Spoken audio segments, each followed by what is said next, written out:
Thank you. Mr. Clark would like to withdraw his previously entered not guilty plea and enter a no contest plea to count 1 as charged. He would receive 60 months of probation, $100 cost of prosecution, $415 in court cost, and standard cost of supervision. As to count 2, it is being dismissed. The state indicated that they had no objection to waiving the cost of supervision. Mr. Clark is in a juvenile detention facility and will be for the foreseeable future. He is housed in Daytona. I have spoken with his parents and also with the facility. He will report to probation within 24 hours of his release. All right, when this offense occurred, was he a juvenile still or an adult? He was a juvenile at the time. He is now an adult. But the state filed on him as an adult, is that right? Yes, Your Honor. Okay. All right, Mr. Clark, would you raise your right hand to be sworn, please? Do you swear or affirm the evidence you're about to give will be the truth, the whole truth, and nothing but the truth? I do. All right, what is your name? My name is Grayson Raymond Clark. All right, Mr. Clark, how old are you now? I'm 18 years old. 18 now. All right. And Mr. Clark, I have a written plea agreement. It has what purports to be your signature dated February the 6th. Do you remember signing that?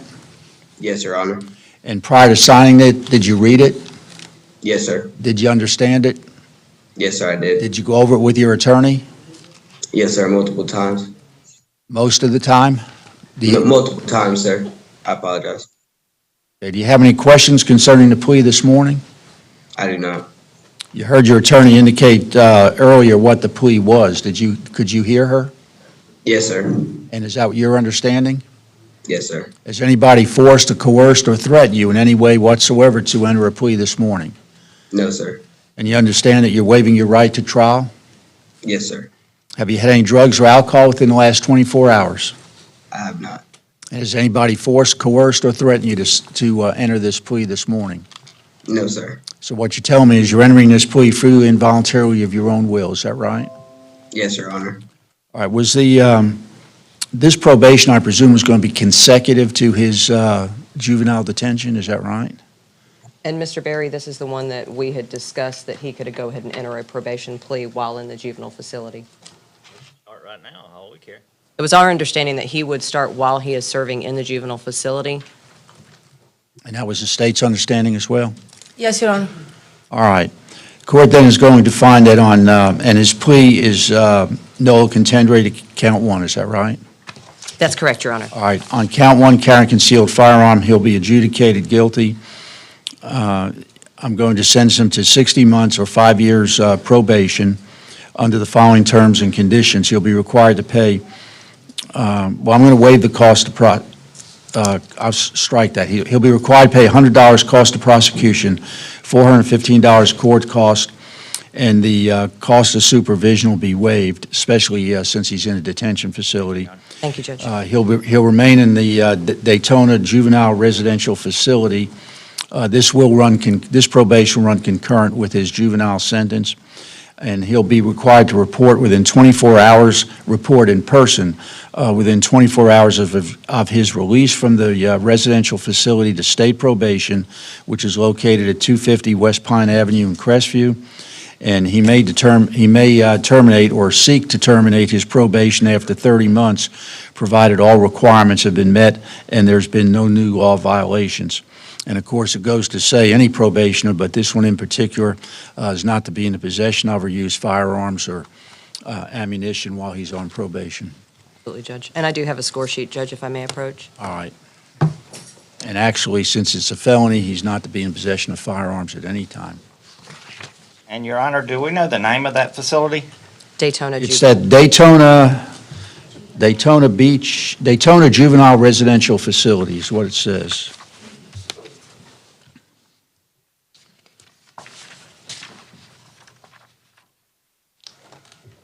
Can we ask him what he thinks his scheduled termination date is from that program? Do you know what that is, Mr. Clark? You may not have been able to hear that. Do you know what? Do you have a scheduled release date? Yes, sir. My release date should be January 19th of 2024. Okay. Thank you, January Your 19th, 2024. Thank you, Your Honor. All right, sir, you have a right to appeal. The legality is the sentence of this court, and if you can't afford an attorney, one will be appointed. You have 30 days from today to file your notice for appeal, and you will need to be fingerprinted. Is there someone there that fingerprints you, sir? No, not really. We don't have to fingerprint kit. Judge, we would ask then that fingerprints be provided during the course of probation upon his release.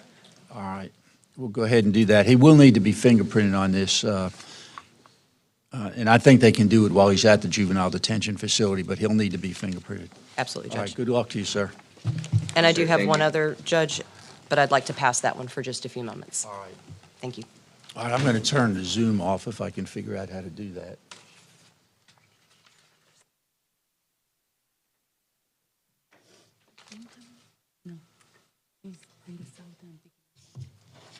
Yes. You did it. Let me get an email, please. In this order. All right, Mr. Johnson. Good morning, Your Honor. Brad Johnson here on behalf of Alex Coffin, Your Honor. Unfortunately, Mr. Coffin's in custody, and I believe he's been transported from the jail, but case has been assigned to Miss Sarah Barrickman, who is the prosecutor. I do not see her here yet this morning, so I guess I'll just have to hold off for a We'll bit, Your Honor. call. Let me know when you're ready to go on it. Thank you, Your Honor. All right, I have information on your case if you. Michael Gilbert.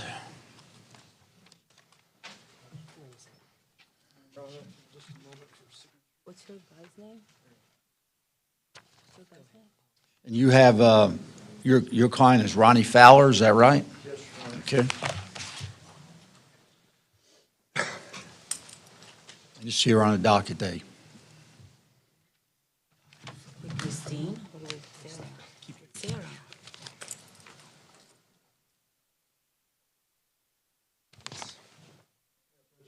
Yes, sir. What's her email?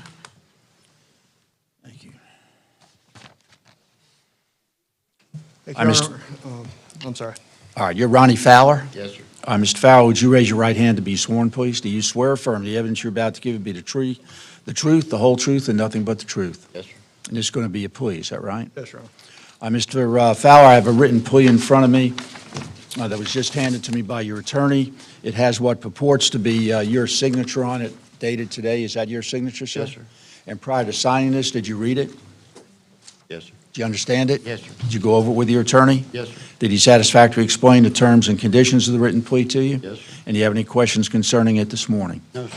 You understand it has, the plea provides for a plea to a misdemeanor offense of brandishing a weapon. You'd be required to pay $270 court cost, and the weapon would be forfeited to the sheriff's department. Do you understand that? Yes, sir. All right, and how's he pleading? No contest, Your Honor. All right, the court's going to accept the plea to the misdemeanor offense of brandishing a weapon. The court will adjudicate him guilty on that offense. He'll be required to pay $270 court cost. The weapon seized at the time of his arrest will be forfeited as an illegal weapon. It is contraband if it's short barrel. And any other guns and evidence will be returned to the, any other legal guns and evidence will be returned to the defendant. Sir, when can you pay that $270? Do it now. Okay, if you can do it now, go downstairs to the clerk's office and pay it. You have a right to appeal, 30 days to appeal. If you can't afford an attorney, one will be appointed for you. Good luck to you, sir. Thank you, Your Honor. That's all I have. Chris Garrett. Good morning, Your Honor. Good morning. Your client is Landis Britt, is that right? Yes, Your Honor. First, I have Mr. Landis Britt, case number is 22 CF 2015. Mr. Britt. I need a few minutes. I need to access. And Your Honor, the offer in this case is to dismiss upon payment of court costs. My understanding is that Mr. Britt will be able to pay that today. He would just go downstairs and pay the court costs. All right. All right, Mr. Britt, would you raise your right hand to be sworn, please? Do you swear or affirm the evidence you're about to give will be the truth, the whole truth, and nothing but the truth? I swear. And what is your name? Landis Britt. You put your hand down, sir. Mr. Britt, it looks like you've been charged with possession of a controlled substance without a prescription, and he's going to enter a plea to that charge, is that right? Your Honor, there's not going to be a plea. It's going to be a dismissal upon payment of court costs. Oh, We just needed to dismissal, announce I'm that. sorry, I didn't hear that. Oh, I'm sorry, Your Honor. That is correct, Your Honor. The state is going to dismiss the case upon Mr. Britt paying the court costs. Which are what? Approximately $515, Your Honor. That's Yeah, $615. $650? 15, $615? So, okay. How do you do that without a plea?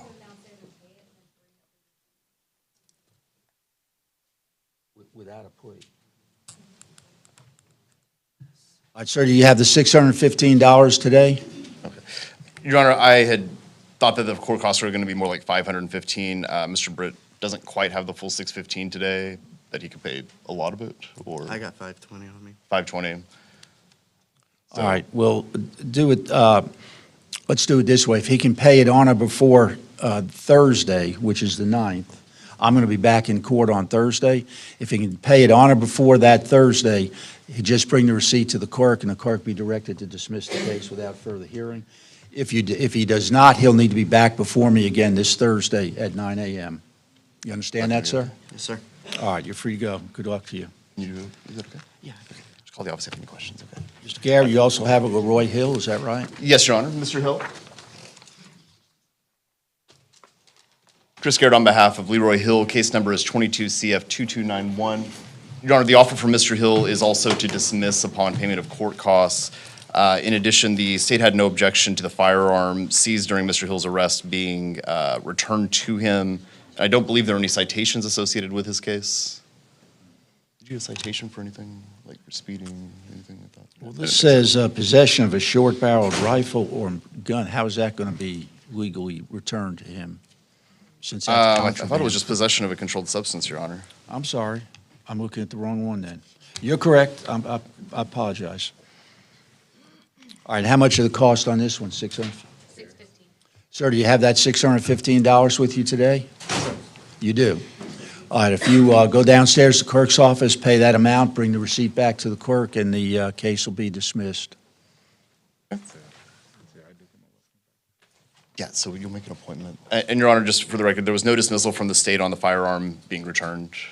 If we can just put that on the record that there's no objection. Okay. correct, Your Honor. Your client doesn't have any prior felony convictions? No, Your Honor. Okay, all right. Firearm can be returned to him then. Thank you, Your Honor. I believe that's all I have. All right, thank you, sir. Thank you. Jennifer Flowers? Your Honor, I'm with RCC, so the rest of the private attorneys can. All right, thank you, ma'am. Carrie Allison?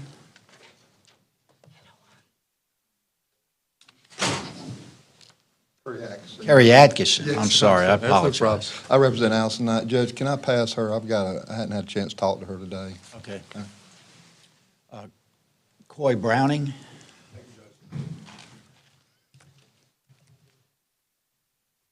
Wade Brandon for Robert Bradley, 22 CF 2945. Judge, this is going to be a written plea agreement to a misdemeanor. May I approach? Yes, sir. Where's your client? Sir? Where is your client? He is, we have waived his traditionally the courts would accept the misdemeanor.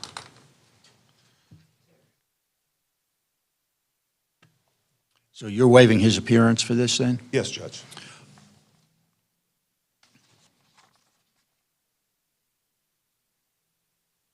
And this is your client's signature on this written plea agreement? Yes, Judge. Okay, you saw him sign it? May I approach, Judge? Yes, sir.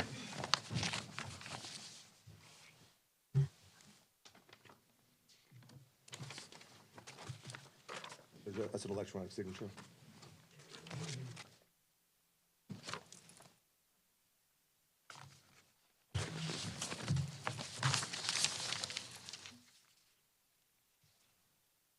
It's hard to tell the difference nowadays. That's true. But you're satisfied he understands this, he knows what's going on? Yes, Judge. All right, I'm going to find that the written plea of no contendere, count number 2, which is possession of paraphernalia is freely, voluntarily, intelligently entered based upon the written agreement. The court will withhold the adjudication of guilt, and he'll be required to pay $270 within court costs within 30 days from date hereof, failing in which they'll be reduced to judgment lien and accrue interest at the legal rate. What's the state going to do with count one?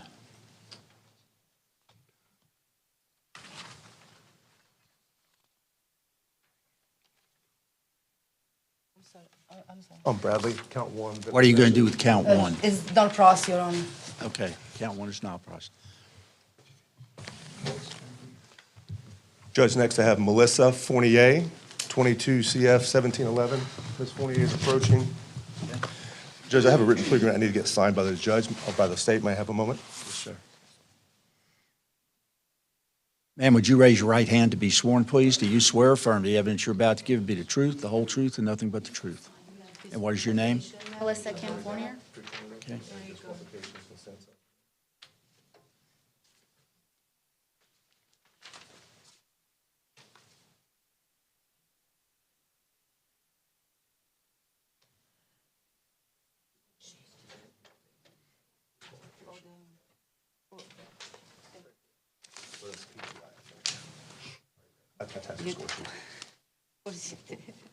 Thank you.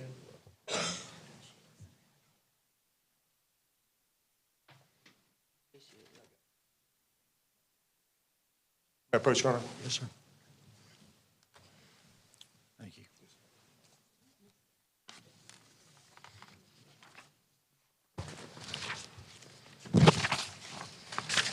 All right, Ms. Fournier, your attorney's just handed me a written plea agreement. It's dated March the 2nd, has what purports to be your signature. Is that your signature, ma'am? Yes, Your Honor. And prior to signing this, did you read it? Yes, Your Did you Honor. understand it? Yes, sir. Did you go over it with your attorney? Yes, sir. Are you satisfied with the services of your attorney? Yes, sir. Have you had sufficient time to discuss the case and any theories of defense to these charges with him? Yes, sir. Has anybody forced, coerced, or threatened you in any way whatsoever to obtain your signature to this written plea? No, Your Honor. Have you had any drugs or alcohol within the last 24 hours? No, sir. So what you tell me is you're entering this plea freely and voluntarily of your own will. Is that correct? Yes, sir. All right, the court's going to find that the written plea of novo contendere, case number 22 CF 1711, charging welfare fraud, is freely, voluntarily, intelligibly entered after the defendants had the benefit of advice of counsel. The court will accept this plea. At this time, I'll withhold the adjudication of guilt. And she'll be. What happened to the pretrial intervention program? Is she rejected from that, or is she still No, on Judge, it? she's accepting a plea and entering into the pretrial intervention program. She successfully completes that program. She'll be allowed to withdraw her plea and the charge will be no process. Okay. You understand that, ma'am?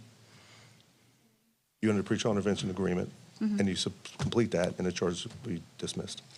Yes. All right. So I'm going to require then, ma'am, that you complete all the terms and conditions contained in your pretrial or intervention agreement, and upon completion of that program, assuming that you complete the program and there's been no violations, you'll be allowed to withdraw your plea from on this case, and then the case will be now processed or dismissed. Do you understand that? Yes, sir. All right. You have a right to appeal, 30 days to appeal. If you can't afford an attorney, one will be appointed. And at this time, I'm not going to require that she be fingerprinted on it. And just part of the agreement is she pays some restitution today. I believe she has a check with her today. Do we give that PTI? Do you wish to accept it, or you want me to mail it to the? Where's the PTI agreement? It's attached to the written plea agreement. Okay, Your Honor, we usually take that and we instruct her on it, and then we'll turn around and e-file that with the clerk's office. Okay. So you want the agreement? Yes, sir, if you don't mind, may I approach? Yes, sir.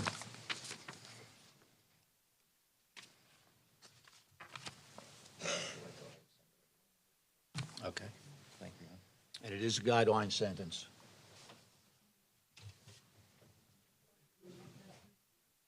It was the Based on the amount of An agreement, who are the restitution she owed. division. We request the supervision fees be waived. All right, I'll waive the supervision And fees. the court does have the ability to waive that surcharge if you were. I'll take care of it. Yeah. Right there with. What you mean with that? What you check it?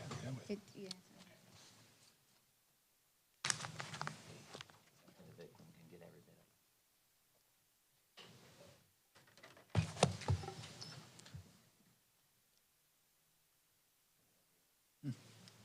That's all I have, sir. Thank you, Judge. All right, thank you, sir. Your Honor, if I may. You ready? Yes, Your Honor. Brad Johnson here on behalf of Alex Coffin, Your Honor.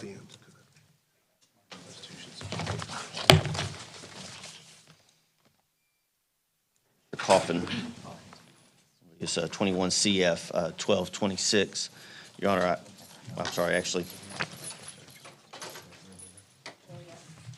And Your Honor, talked to the state. They had made an offer that we just received last week. My client has considered it is not ready to accept it at this time. The state had not sent subpoenas, and they were going to wanted to continue it for him to consider. I know it's an older case. There were two cases, and they severed them to try them separately. They tried the first one. That's why it is so old. So this is really, since that case has been resolved, this is, I think, the second time this one has been up. And we'd asked to pass it and give us a chance to see if we can. If we can't resolve it, we'll try it next cycle. Yes, Your Honor, that, You want to pass it for how long, Mr. Johnson? Just to the next, to the courts, I would say just the next pretrial date, I believe. Is that correct? April 24th. Okay, let's see. Yeah, that's pretrial conference, April 24th. If it's not resolved on that date, then the docket day be May 1st, with jury selection being May the 8th. Thank you, Your Honor. And Mr. Coffin is in custody of the Department of Corrections. I had an order to transport him here since that date's just about I guess it's a month and a half away. If I submitted, can I submit an order for him to stay here in the meantime, and if so, would I submit that to you or to whoever? You can just put it in the portal. Okay. Keep in mind, though, that when he's out of the system, he's not going to get credit for that. I've explained to him that he's losing game time by doing that, but Right. so that's his choice, Your Honor, and I'll submit that to the All court. right, thank you, Mr. Johnson. Thank you, Judge. That concludes my business with the court. May I be excused? Yes, sir. Thank you. Good to see you, Judge. Good to see you, too. Take care now. Randy Merrifield. Judge, we are still waiting on a message You're- back okay. from the prosecutor that's in All right, trial. Let me know when you're ready to go. Absolutely, Judge, Okay. thank you. Mr. Shaw, Tim Shaw.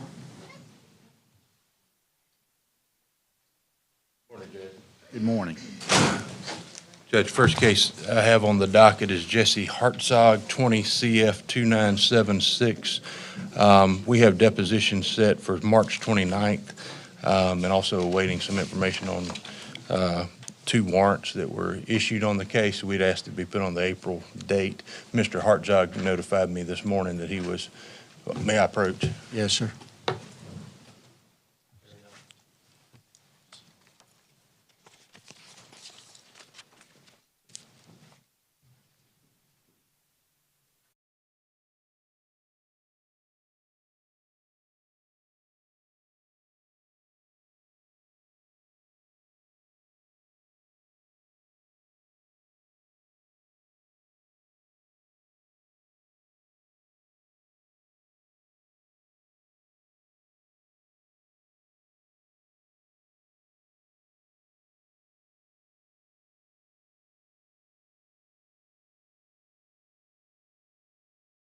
All at 0900. Thank you, Your Honor. Next case is Robert Justin Kennedy. We'd like to continue that one cycle. We have reached a resolution this morning. It's going to be a written plea agreement to a misdemeanor. I'll have it in before the next pretrial date, Judge. And there's a waiver on file for Mr. Kennedy. Any objection? No, Your Honor, that's the agreement. All right, we'll pass it to pretrial April 24th, docket day May 1st, jury selection May 8th, all at 0900. Judge, I was also asked to cover for Mike Flowers. He has one case on the docket, it's Aubrey Flood. He is requesting a continuance to the April date. Spoken with the state, they have no objection. No objection, Your Honor. You're Aubrey Flood? All right, ma'am, your attorney's requested a continuance. There's no objection from the state. I'm going to grant that motion. You'll need to be back in court for pretrial conference on April 24th. If it's not resolved on that date, your docket day will be May the 1st, and jury selection will be May the 8th if it doesn't enter a plea, if you don't enter a plea. Those are all at 9 a.m. And Judge, also, Jay Patel asked that I cover, he is out of the country. He has Jonathan Brown. Who's the attorney? Jay Patel, Patel.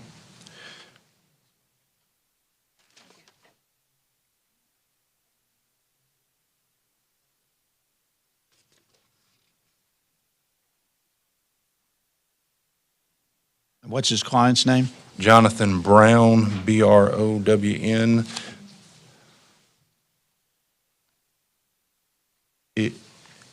What's the number? You have that?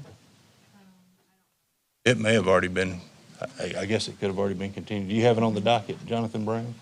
Yes, I had it on the docket, Your Honor. What's the attorney's name again? Patel, Patel. Jay Patel? Correct. And you say his client's name, okay, I see it here. He's also got a Eric Nichols. That's correct, Judge. I was going to hit that next. All right, let's go ahead and take care of Jonathan Brown first. Depots are set for April 4th. He's asking to put that on 4/24, Judge. Any No objection? objection, no. All right, we'll set it for pretrial April 24th, docket day May 1st, jury selection May 8th, 9 a.m. And as the court mentioned, he also has Eric Nicholas. Depots are being coordinated. Currently, there are several co-defendants asked to continue one cycle. Any objection from the No state? objection. All right, without objection, the court will grant that motion. April 24th, 9 a.m. for pretrial conference, May 1st, 9 a.m. docket day, May 8th, 9 a.m. for jury selection. Thank you, Judge. That's all I had. Okay, thank you, sir.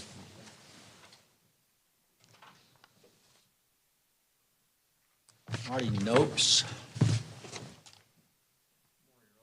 Good morning.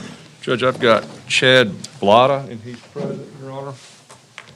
Judge, we had left this on in hopes that Ms. Leone and I would have a chance last week to discuss the case, and quite honestly, we just haven't had a chance, so we just need to put it on for the next pretrial. No objection. All right, you're Mr. Blada, is it? Yes, sir. All right. Sir, your attorney's requesting this case be continued. I'll grant that motion. So your next pretrial will be April 24th at 9 o'clock. Docket day be May 1st at 9 o'clock. Jury selection May 8th at 9 a.m. if it's not resolved before the 8th. Yes, sir. Talk to you later. Judge, I also have Willie Durham. Judge, I'm in the same position on him. If we could just put him on for the 24th. No objection. You, Mr. Durham? Mr. Durham, we're going to continue your case without objection to April 24th pretrial. Docket day be May 1st, and jury selection be May 8th. You need to be back in court those dates and times at 9 o'clock. Yes, sir. All right, good luck to you, sir. Judge, the next case I have is an inmate, Shailene Matthews. Judge, we had left this set for me to contact Dr. Harper to get an update. I emailed her. I have not gotten word back from her. She's doing an evaluation and some other stuff. I did meet with Ms. Matthews yesterday, and I did learn that Ms. Harper had been, or Dr. Harper had been out to talk to her, and there had something happened at the jail, a death or something, and so they had to stop what they were doing, and Dr. Harper left, and she's not had a chance to get back to talk to her, so I'd like to put it on April 24th. No objection, Your Honor. All right. Without objection, you're Miss Matthews? Yes, sir. All right, ma'am, we're going to continue your case to April 24th, pretrial. May 1st will be your next docket day, and May 8th will be a jury selection if it's not resolved before May 8th. All times 9 a.m. Yes, sir. Let me just take a picture of a subpoena she received on another case. I'll be out to talk to you about it. She's got a VOP and a new law violation, is that right, or are they both VOPs? No, sir, I think it's, there's a VOP and a new law violation. Okay.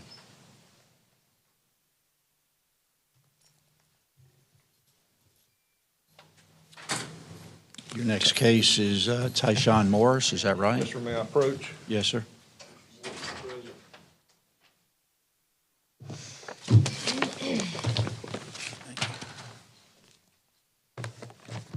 And Your Honor, this is going to be a plea. If the state could make an ordinance motion to amend count 1 instead of cocaine charge to reflect hydrocodone, it does not change the charge statute or the score sheet. That is correct, Your Honor. At this point, Mr.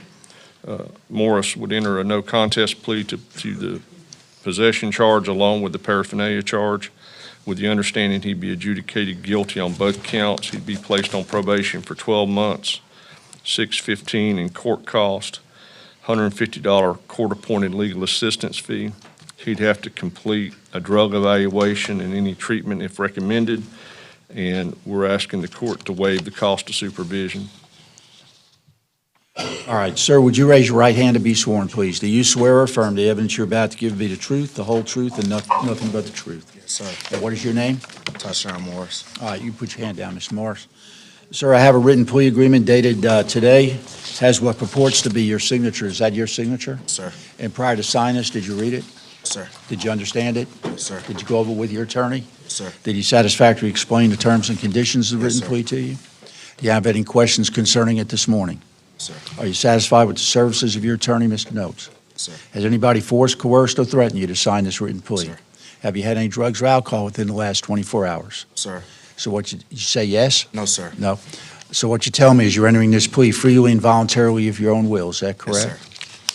All right, the court's going to find that the written plea of guilty, case number 22 CF 1436, count 1, possession of a controlled substance, count 2, possession of paraphernalia, is freely, voluntarily, intelligibly entered after the defendant's had the benefit of advice of counsel. The court will accept the plea. He'll be adjudicated guilty on both counts, and he'll be placed on probation for a period of 12 months on each count to run concurrent one with the other. The following are special terms and conditions of the probation. He'll be required to pay $615 court cost, $150 court-appointed legal assistance.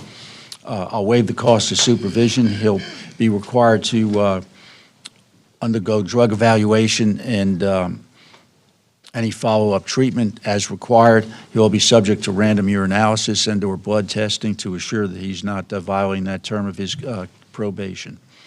And was there also a $100 cost of prosecution on this? Yes, Your Honor, there should be. I think that's included in the 615.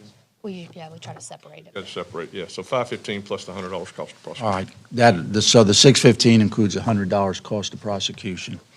Sir, you have a right to appeal the legality of sentence. Also, the clerk will be directed to notify Department of Motor Vehicles of the felony drug conviction, and his license will be suspended in accordance with the statute by the department.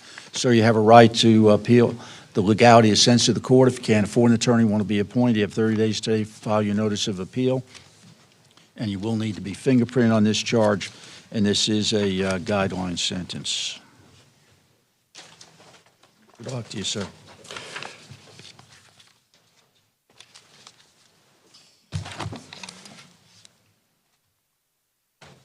Judge, the last case I have is Brandon Scarborough.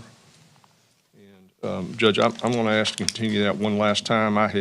Dr. Harper's done a report that was part of another contact that I made with her. I wanted to discuss the results of that report, and obviously we're going to enter some form of a plea and have it set for sentencing, but I'm just not prepared to do that at this point, Judge. This is an old case. How many times has it been continued? Judge, it has been continued a number of times. I've been working with Dr. Harper I do have a final report, but I'm having a little bit of a problem I need to talk with her about that before I move forward. Any objection to continue it one more time? No, Your Honor. Without objection, I'll pass it one more time. Are you Mr. Scarborough? Yes, sir. I'm going to pass your case, sir. Pretrial conference is April 24th. Docket day is May 1st. Jury selection May 8th. And you'll be required to be present those dates and times all at 9 a.m. Absolutely, yes, sir. All right. Good luck. Thank you, Your Honor. Y'all have a great day. You too. Thomas Lupella.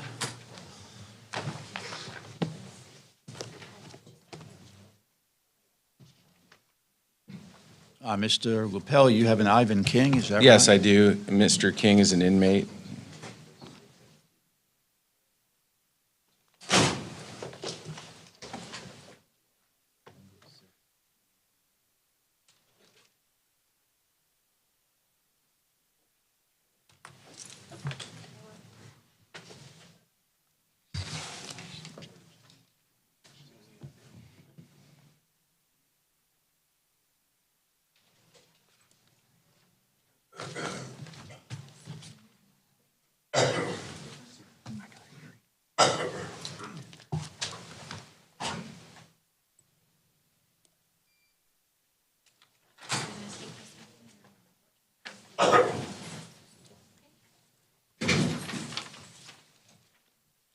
Thank you, Your Honor. For the record, Sean Lupella for Ivan King before the court.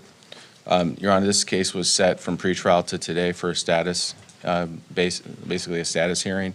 The indication was that the state was going to be putting together an offer for us that we were going to try to have by today, but they've been informed they need a little more time to do that. So we don't have an objection to a continuance at this point. That's fine. Yes, Your Honor. No objection. To where, April 24th? That's fine, Judge. All right, you're Mr. King? All right, Mr. King, your case is going to be continued without objection, apparently, to April 24th. Pretrial docket day be May the 1st, and jury selection be May the 8th, all at 9 a.m. All right.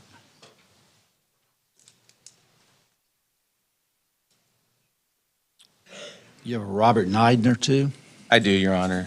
And Robert that case Neidner? is with Christine Basso, who's the ASA assigned. I don't see her present, but I understand there's coverage for it. This was going to be a plea. I do have a question for Ms. Basso on one of the terms, so I don't know if Miscellaneous is able to answer that question or not. Well, first of all, is your client here? Yeah, he is present. Mr. Nina. Oh, okay. Sorry about that.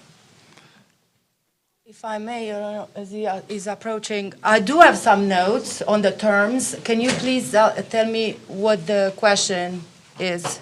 I may have the answer. That's fine. I can either, can I approach her and ask her real quick?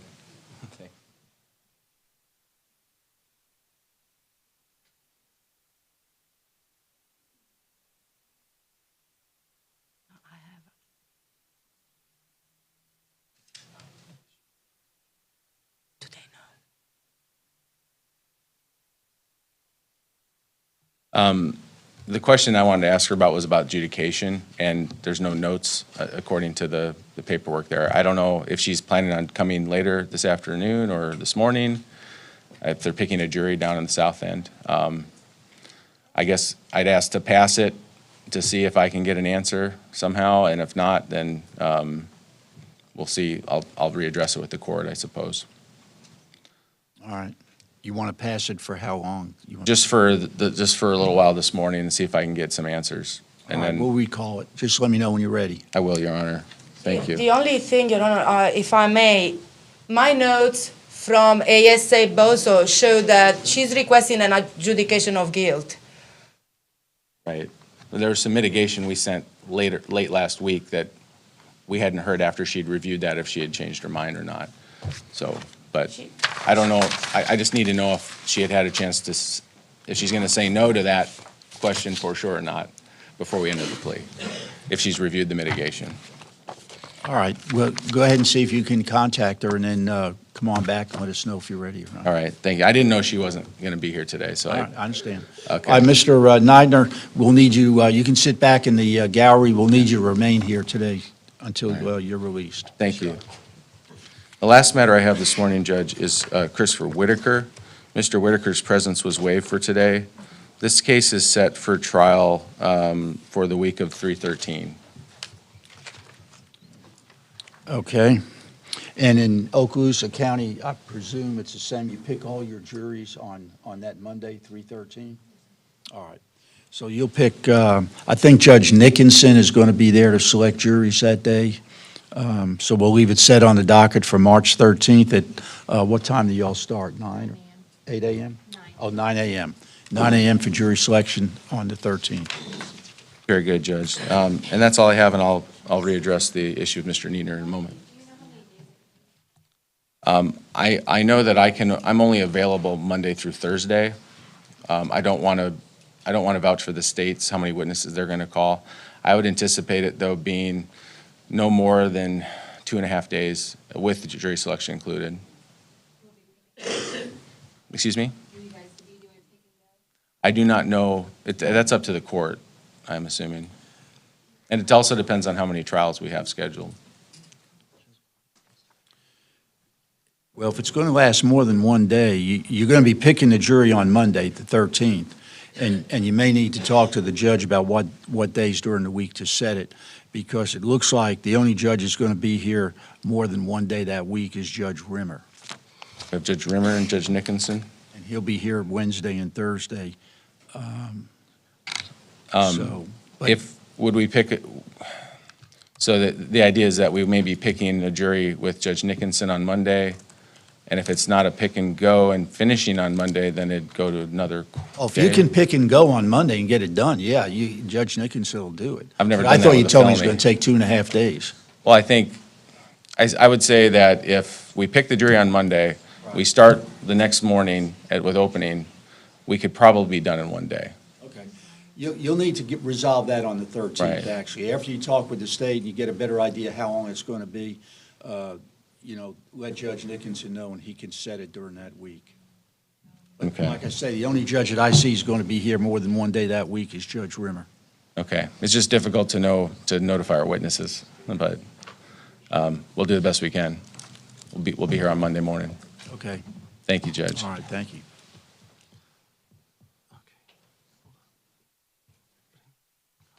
Let's see, Mr. Swatek?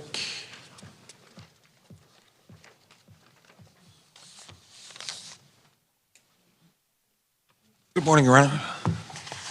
Good to see you again. Good to see you, too. Your Honor, I've got Shelley Edwards, who's present in 2022 CF 1951 and 1969.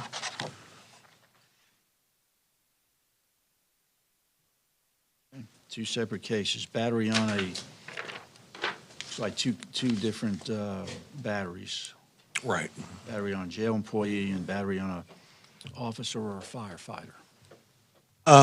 Ms. Edwards has an appointment later this morning with D. Adams for a mental health court evaluation. So we'd ask to continue the case until after that. Continue it today or continue it for a later day? A later date. It doesn't necessarily have to be a full cycle. Is this, let me see y'all up here a second.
ready in a posture to try this case on our next cycle.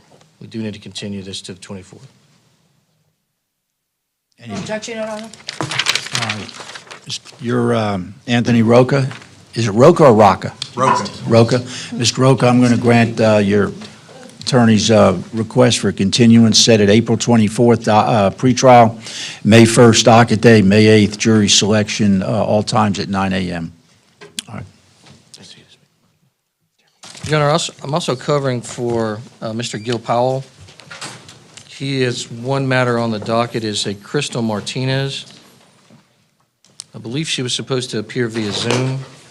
This is a PTI referral. It is my understanding that she simply needed to be present to acknowledge that.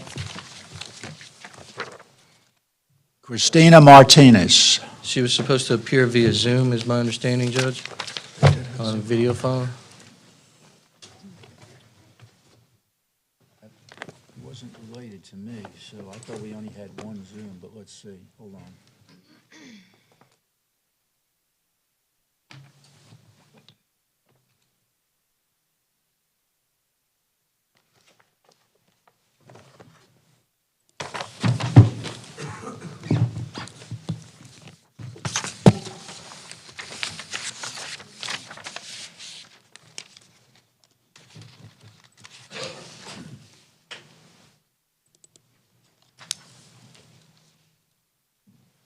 Judge, procedurally, it's my understanding, according to the motion to set hearing and for the defendant to appear via Zoom that was filed in the case, that this was a referral to pretrial intervention program filed with the state on September 21st, 2022. Apparently, she needed to agree to the same in open court. May I, Your Honor? I have notes from Ms. Boso on this case. She would be agreeable to set the case on the very next miscellaneous date after 3/9. But that would be the last continuance, and the PTI offer will be withdrawn at that time. Madam Clerk, what would be the date after 3/9 for miscellaneous? The 30th? Can we set it for March 30th, Your Honor? Yeah, I can't seem to get Zoom to come back up either for some reason. I don't know why, but hold on a second.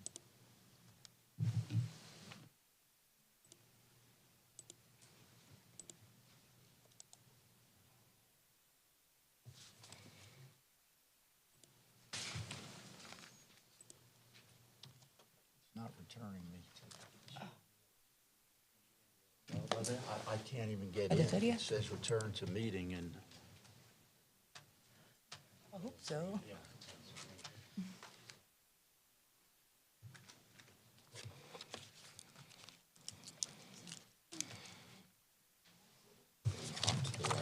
Yeah.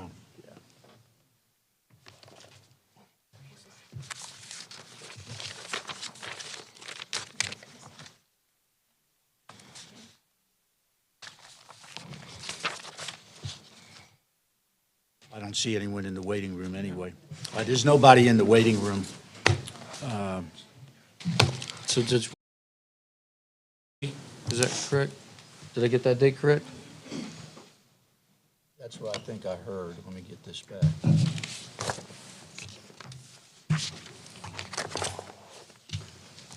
Okay.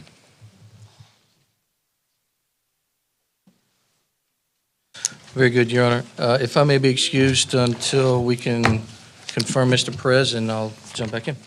Yeah, there's a miscellaneous criminal docket on March 30th at 9 a.m. Very good. All right, we'll set it on that date, March Yes, Your Honor. 30th Thank at you. 9 a.m. Okay. Thank you.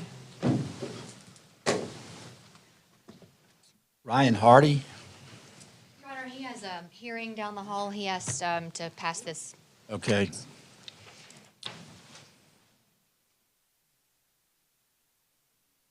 And the other private attorneys, they were going to let me know when they're ready, so I don't see. You ready? Yes, sir.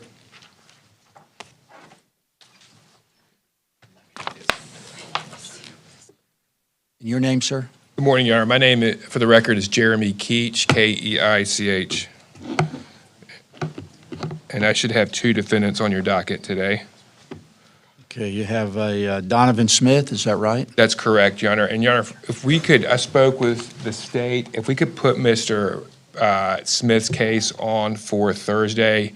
He has some transportation issues this morning, and so he called me, indicated he didn't have a ride, so we can move him to the Thursday docket. I do believe we'll have it resolved No objection. All on right, that date. put him on for Thursday, that would be what, the 9th? Yes, sir. March 9th at 9 a.m. Thank you. And who else do you have? Your Honor, I also have on your docket an inmate, James Terrell. This is Miss Basso's case.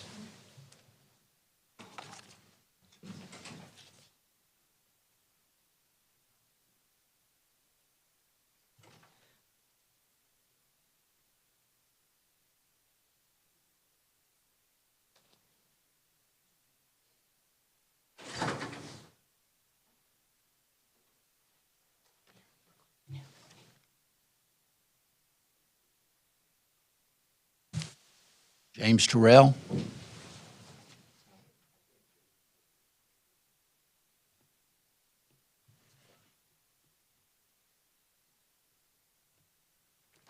Your Honor, for the record, this is James Terrell in 21 CF 924 and 21 CF 1577.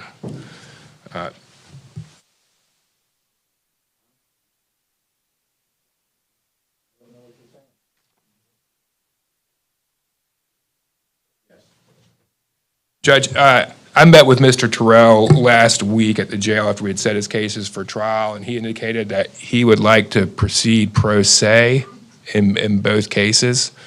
So I believe where we need to be at this point is the court would want to do a Feretta hearing so he understands the ins and outs of that decision. Well, did he file a motion to that effect? No, sir. I don't normally hear either a Nelson or Feretta hearing unless there's a written motion that I can refer to. You understand that? Okay, I need to write a written motion. You'll need to file a written motion, sir, and you'll need to set forth in your motion why you don't believe you're receiving effective counsel, or you just want to represent yourself. We've already had, just for the backdrop, we've already had a Nelson hearing once before with Judge Ketchel, and that was denied. Okay, he subsequently wrote to the Florida Bar. They sent back that indicating that there was nothing they could do. When I met with him last week, he indicated to me, although the case is set for trial, that he wants to represent himself. So I believe he just wants to proceed pro se. All right. Is that correct? Yes. Okay. All right, Mr. Terrell, would you raise your right hand to be sworn then? Do you swear or affirm the evidence you're about to give be the truth, the whole truth, and nothing but the truth? Yes, I do. All right, can you hear me okay, sir? Yes, sir. All right. Now, Mr. Terrell, first of all, let me advise you that you're charged with, it looks like in two different cases. Case number 2021-924 charges one count of lewd or lascivious behavior on a victim less than 12 years of age. That is a first-degree felony, I think punishable by life, if I'm not mistaken. Count in case number 2021-1577, you're charged with sexual assault by a person 18 years of age over, victim under 12 years of age. That's also a life felony. And count two charges lewd or lascivious behavior on a victim under 12 years of age. And that, I'm not sure, what degree felony is that?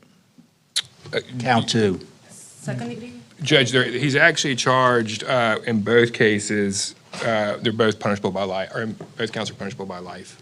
Oh, by life felony. Yes, sir. You understand that, sir, that if you're convicted on any one of these charges, you could be sentenced to the rest of your natural life in state prison? Yes, sir. With that penalty, why don't you want to be represented by a lawyer, sir? The lawyer don't want to do nothing but put me in prison, sir, and actually, I've got a polygraph test showing that I'm innocent of these charges against me, and he won't use it to try to get me a lower deal or anything, sir. He wants me to take 10 years, and 10 years is all he's settling for, sir. I offered 5 and they wouldn't take it, even though I didn't do it. I don't want to go to the jail the rest of my life, but serve 10 years, that's probably the rest of my life anyway. Back in the 10th month of last year, sir, I had a stroke and I came over and hit my head, and I'm having all kinds of paralysis, all kinds of trouble with that. From that, and then last month, somebody sucker punched me and hit me in the head, and then I wound up having another stroke, sir. I'm having all kinds of problems. All right, well, I'm hearing two different things here, sir. Okay. Let me make sure I understand this. Do you want to be represented by an attorney on these serious charges? Not this attorney, sir. No, sir. But do you want to be represented by an attorney on these charges? Okay, are you going to give me another attorney, sir? All I'm trying to find out, sir, is whether or not you want to be represented by an attorney or you want to represent yourself. If you want to be represented by an attorney, you have a right, an absolute right to be represented by counsel, by an attorney. And if you can't afford one, the court will appoint one for you and has, in fact, appointed an attorney for you. It's already been determined by another judge, apparently, that he is affording you effective counsel. So if you want to be represented by an attorney, sir, you have that right, and that's your attorney.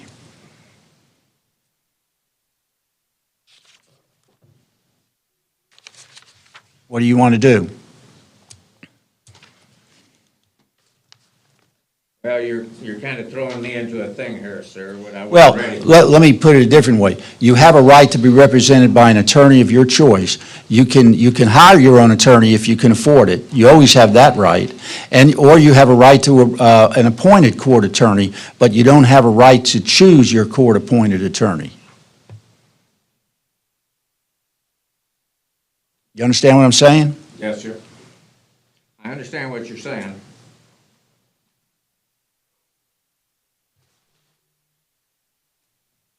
Do I have to make this decision today, sir? Can I think on this? This is not something I do every day. Can I think on this I'll give you until Thursday, until Thursday to make up my mind? right? I'm going to be back on the bench on Thursday, and we can pass your case until Thursday. Do that, sir? Yes, sir, I'll do that for you. But I want you to understand that, and think about this, while you're thinking until Thursday, you don't get any special privileges because you're representing yourself. You understand that? Right. And as I've already indicated, you're looking at life felonies on these charges, and they're very serious charges. Yes, sir. So I want you, and if you don't know, you're not familiar with court procedure, you don't get the benefit of representing yourself as far as getting any special privileges. So think about that over the next couple days, and we'll see you back on Thursday. Yes, sir. Thank you. All right. Judge, and just may I perfect the record real quick?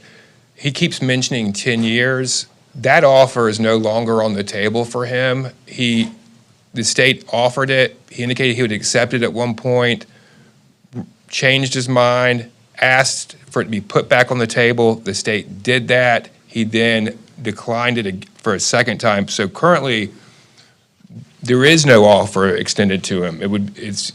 So there is no 10-year offer. I don't want him to believe that 10 years is still available, because to my understanding, that offer was previously revoked by the state attorney's office because he declined it on 2 separate occasions.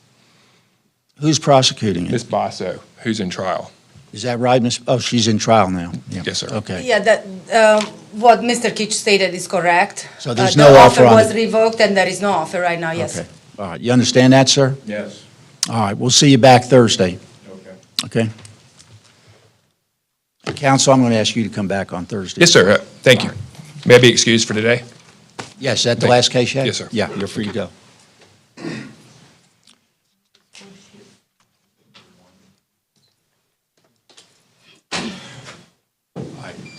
Any other private counsel? Yes, Judge. Correct, to represent Ms. Knight, Judge 22176 CF.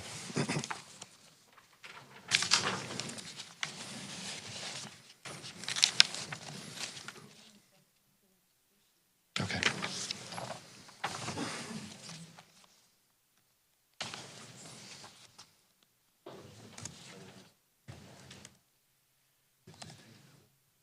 What's your client's name again? Your Honor, it's Allison Leah Anna Knight.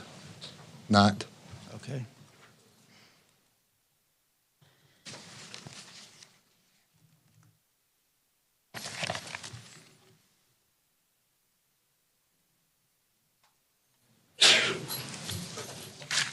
Sign right there. Right there.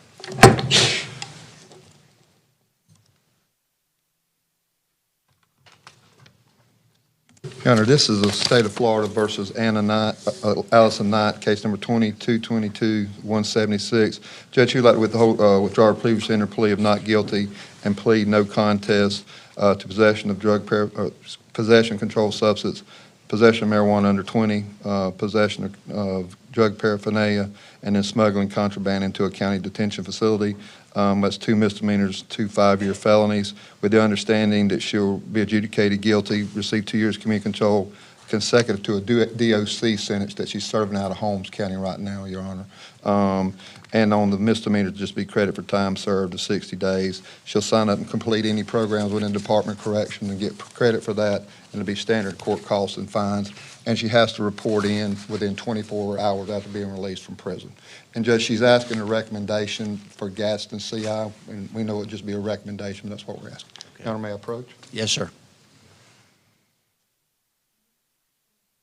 Thank you.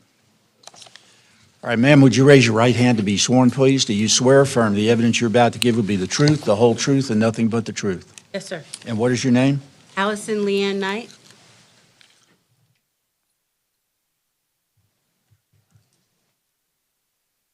Ms. Knight, your attorney has just handed me a written plea agreement. It's dated today, purports to have your signature on it. Is that your signature? Yes, sir. And prior to signing, did you read this? Yes, sir. Did you understand it? Yes, sir. Did you go over it with your attorney? Yes, sir. Did he satisfactorily explain the terms and conditions of the written plea to you? Yes, sir. Do you have any questions concerning it this morning? No, sir. Are you satisfied you've had sufficient time to discuss the case and any theories of defense of the charges with your attorney? Yes, sir. Have you had any drugs or alcohol within the last 24 hours? No, sir. So, and has anybody forced, coerced, or threatened you to enter this plea? No, sir. So what you're telling me is you're entering this plea this morning freely and voluntarily of your own will, is that right? Yes, sir. Do you have a release date yet, a tentative release date from state prison? No, sir. Your Honor, don't? she believes, she's estimating based on her credit from Holmes, it'd probably July. That's what she's July. All right, now you understand, ma'am, your attorney's mentioned that he wanted a recommendation from the court that you be placed at Gadsden Correctional Institute or facility. You understand that I don't really have the authority to direct the Department of Corrections to where that you stay? Yes, sir. And right now, you're where, at Holmes? Right now, I'm here at Okaloosa. Well, I know that, but you were transported from where, Holmes Correctional? No, Holmes County Jail. Oh, the county jail, okay. But we got on that a little bit quicker, just go ahead and try to wrap everything up, is what happens. Okay, well, has she already been sentenced on the, and what was she sentenced to? 18 months Department of Corrections judge, and she had probably around 9 months of credit that she had over there. And the judge who sentenced her to that, did he or she make a recommendation? Yes, sir, Gadsden. Gadsden County, okay. I'll do that, ma'am, although my sentence doesn't really have anything to do with your state prison sentence, but I have no objection to it be, you know, if they want to send, place in Gadsden, that, I have no objection to that. Thank you. All right. The court then is going to find that her plea of nolo contendere to these 4 counts is freely, voluntarily, intelligently entered after defendants had the benefit of advice of counsel. She'll be adjudicated guilty, and on count 1, the felony, possession of controlled substance without a prescription, and the smuggling contraband into a detention facility, she'll be sentenced to 2 years community control, and that's to be consecutive to her Department of Corrections sentence that was imposed in Holmes County. On the misdemeanor charges, that would be the possession of marijuana under 20 grams and the possession of paraphernalia. She'll be sentenced to time served on those 2. She'll be required to pay the mandatory minimum court cost in this case. And I honestly wasn't sure what that fine was, Judge. I think it's $615. It'd be $615. That includes the $100 cost of prosecution. She'll be required to complete all the programs provided by the Department of Corrections. And I don't see any special terms and conditions on a community control. Obviously, she's not to be in the possession of or use illegal drugs or controlled substances without a valid doctor's prescription, and she'll be required to comply with all the laws of the state of Florida. Ma'am, you have a right to appeal the legality of sentence of the court. If you can't afford an attorney, one will be appointed. You have 30 days from today to file your notice of appeal. You will need to be fingerprinted on these charges, and this is a guideline sentence. Your Honor, just an announcement. I believe the defendant has a failure to appear. The state will take no action on that. Okay, so the failure to appear will be dismissed then. The fact that she's incarcerated, Your Honor, will request a supervision fee to be waived. All right, I'll go ahead and waive the cost of supervision then. That's all I have. May I be excused? Yes, sir. Thank you. Morning, Your Honor. Good morning. Who do you have, sir? I have a couple of matters. The first one, Your Honor, is State of Florida versus Wayne Dumas. That's 2021 CF 1126 and 2021 CF 1125. What is your name, sir? Jeff Tony. Jeff? Tony. Tony. You look familiar now. I know who you are. Okay. In those two matters, Your Honor, we thought we'd have an agreement, but I would still have problems with this case. We're not going to be able to reach that agreement at this time. The issue is the fleeing and eluding, because he still has outstanding charges in Walton County, and if he pleads to that, does not necessarily guarantee that they're going to agree to the terms that we have over here. So we just got to work that out. Just need a little bit more time on that one. So you're what, asking to be passed to the April 24th? Yes, Your Honor. Okay. He's Mr. Dumas is already in Santa Rosa County. In the county jail over there? Yes. Okay. That's why he's And not it's, here. yes, my understanding that he's entered an agreement there, so he's going to be in the Department of Corrections, I think, for 9 years over there. Okay. All right, I'll excuse his appearance this morning, obviously, and pass this to April 24th for pretrial, May 1st, docket day, excuse me, May 8th, jury selection, all at 9 a.m. Yeah. The next matter, Your Honor, is 2022 CF 2275, and that's Jaquez Raphael Holiday Deutsch. This was a PTI agreement, Your Honor, and this was just set for to bring this in. I don't know if I don't know if the state has issued a null process of yet. I think he's satisfied all the terms of that. What's the defendant's name? Dortch, D-O-R-T-C-H. Holiday Deutsch. Yeah, it might be under holiday. I don't have the phone. Is it the CAC case?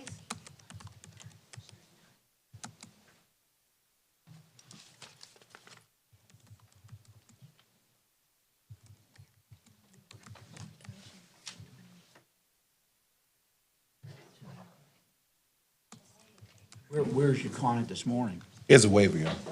Waiver? Yes. One second, Your Honor, I found the file. It goes by holiday with an H, so that's why I couldn't find it. All right, and I think the question is, has the state filed a null process on it? This is just supposed to be a control date. And he completed all the terms? Correct. I don't have that letter in the file. May I check with probation, Your Honor? Sure.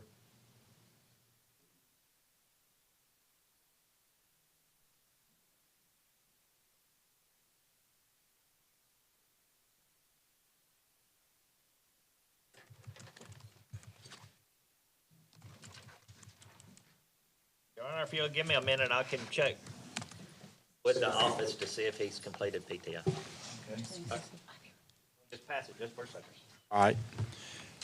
How about, while we're waiting on that, how about Brian Payton? Is that yours? Mr. Payton, well, I see approaches, Your Honor. Pursuant to negotiation with the State Attorney's Office, Your Honor, defendant withdraws his previous entered plea of not guilty and agrees to stipulate to the below offenses as charged. Adjudication of guilt to misdemeanor trespass and misdemeanor petty theft, 1129 probate, with the possibility of early termination after 6 months. Anti-theft course, random UAs, and no contact with the victim. Court costs and the cost of prosecution. May I approach, Your Honor? Yes, sir. Thank you. All right, sir, would you raise your right hand to be sworn, please? Do you swear or affirm the evidence you're about to give be the truth, the whole truth, and nothing but the truth? Yes. And your name is what? Brian David Payton. Okay, you put your hand down, sir.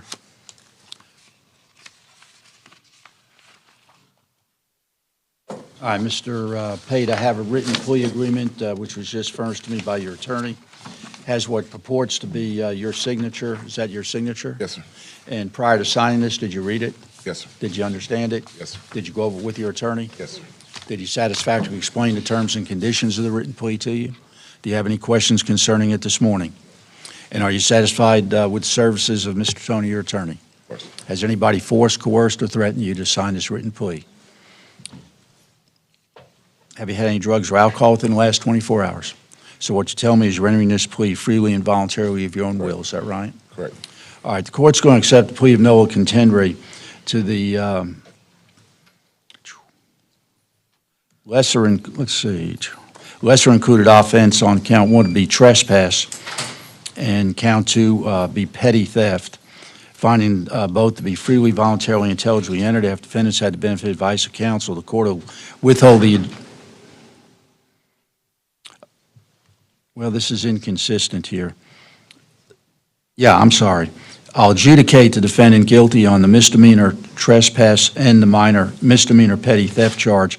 He'll be placed on probation for a period of 11 months, 29 days, with the possibility of early termination after 6 months, assuming all the special terms and conditions of the probation have been satisfied and there's been no violations. He'll be required to attend and successfully complete an anti-theft course.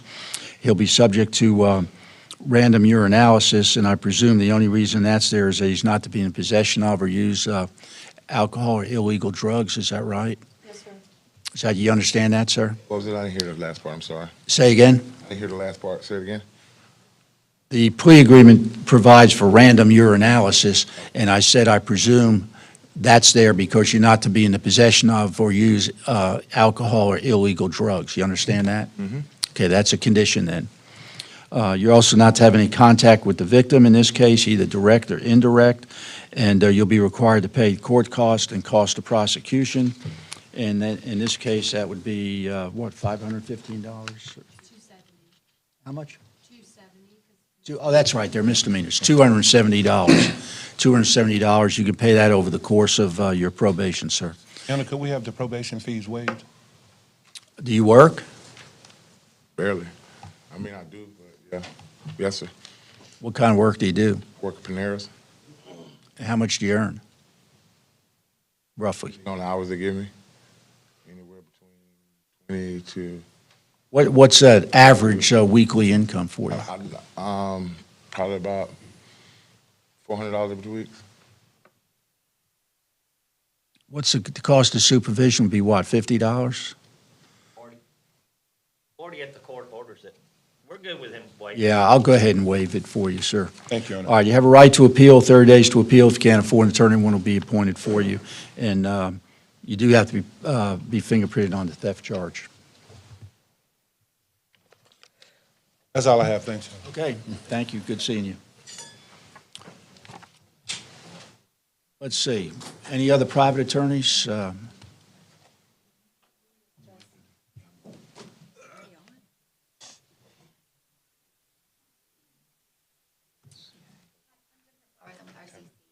You're what? I'm Jennifer Flowers. I'm with the Office of Regional Conflict. Right, you're ready to go now? Yes, sir. Okay. That's okay.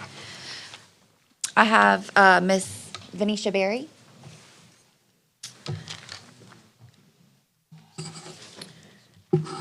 Your Honor, this is Miss Venetia Berry in 22 CF 2234. She has a signed PTI contract with the state, so she'll be entering into a PTI agreement today. Okay. So I'll just give that to probation, and you said you'd file it with. Thank you. Is that going to be pre-trial with a plea or without a plea? Without a plea. All right. Do we need to give her a returnable date, or? A control date, Your Honor, I guess. We can do it for March 30th. To see if she's been accepted? All Yes, right. sir. All right, March 30th, just for status. Your Honor, I have next Justin Maddox. Oh, March 30th.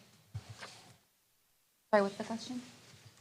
March 30th for control date is what Miss Leone said. She wasn't listening, so I was just letting you tell her. Oh, there, March 30th is just a control date. Just hang right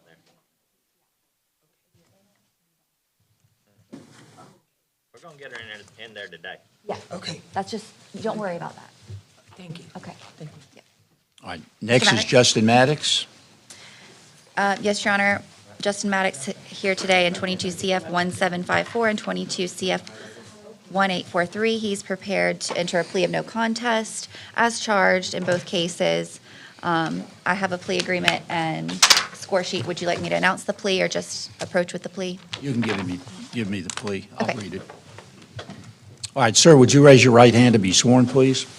Thank you. Do you swear or affirm the evidence you're about to give will be the truth, the whole truth, and nothing but the truth? And what is your name? Justin Maddox. Mr. Maddox, your attorney's just handed me a written plea agreement dated today, purports to be your signature. Is that your signature? And prior to signing this, did you read it? Did you understand it? Did you go over it with your attorney? Did she satisfactorily explain the terms and conditions of the written plea to you? Do you have any questions concerning it this morning? Are you satisfied with the services of Ms. Flowers, your attorney?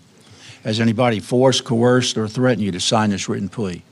Have you had any drugs or alcohol within the last 24 hours? So what you tell me is you're entering this plea freely and voluntarily of your own will. Is that correct? You understand you're waiving your right to trial? All right, the court's going to find that the plea of nolo contendere, it's got two cases, 22-1754, charges 3 counts. Count 1 is possession of marijuana over 20 grams. Count 2 is driving with the license suspended. Count 3, possession of paraphernalia. And then in 22-1843, he's charged with 2 separate counts of possession of controlled substance. The court's going to find that the plea of nolo contendere to those 2 cases and all 5 counts is freely, voluntarily, intelligibly entered. After the defendants had the benefit of advice of counsel, the court will accept the plea. And at this time,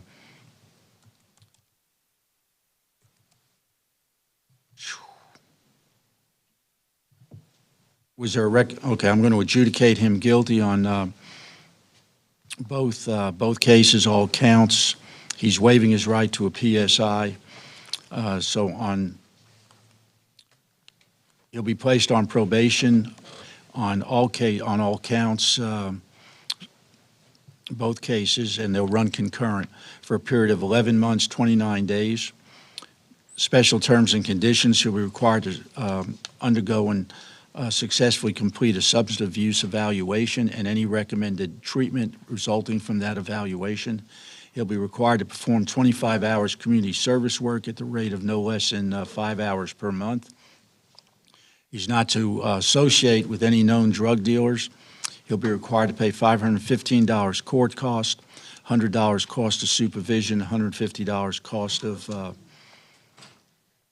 cost of defense, and that's on 1754. On 1843, as I indicated, he'll be adjudicated guilty and sentenced to 11 months, 29 days probation, concurrent with case number 22-1754 and all those counts. And he'll be required to pay an additional $515 court cost, $100 cost of prosecution, and $100 cost of defense. All the other terms will be concurrent. Sir, you have a right to appeal the legality of sentence to the court. If you can't afford an attorney, one will be appointed for you. You have 30 days from today to file your notice of appeal. And this is a downward departure. I'm going to indicate it's a downward departure based upon a uncoerced plea agreement. And you will need to be fingerprinted on these charges, and the clerk will be directed to notify Department of Motor Vehicles of the drug convictions. Judge Williams? I'm May I about to approach clarify it. briefly? And on the community service, the court will allow him, he can buy that out on the community service at the rate of $15 per hour, and I'll waive the cost of supervision. Thank you. May we approach, Your Honor? Yes, ma'am. But it was. Maybe they gave me the wrong portion.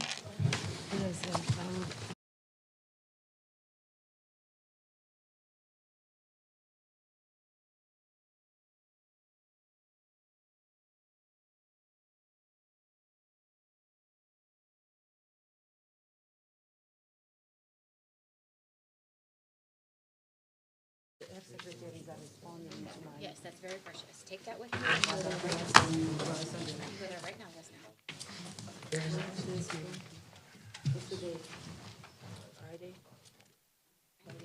Your Honor, my last client on today's docket is Gloria Pettit, and she is not here.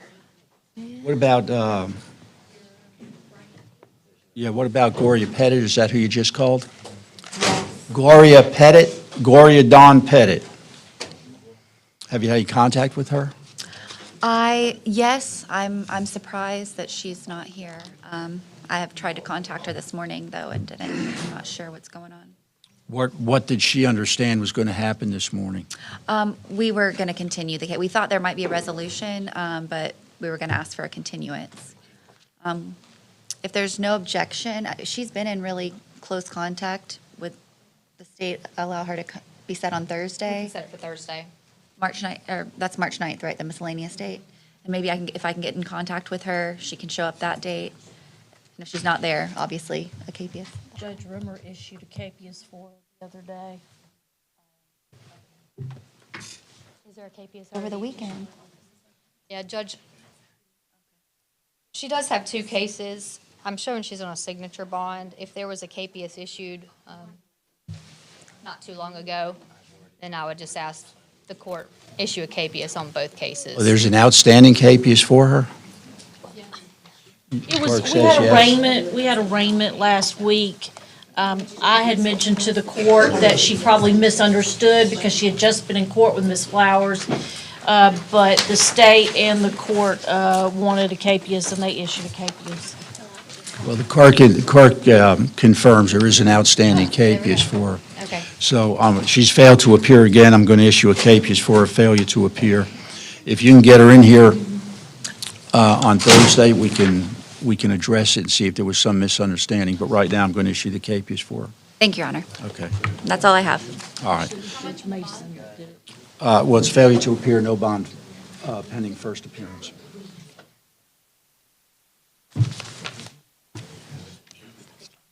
All right. Any other private counsel?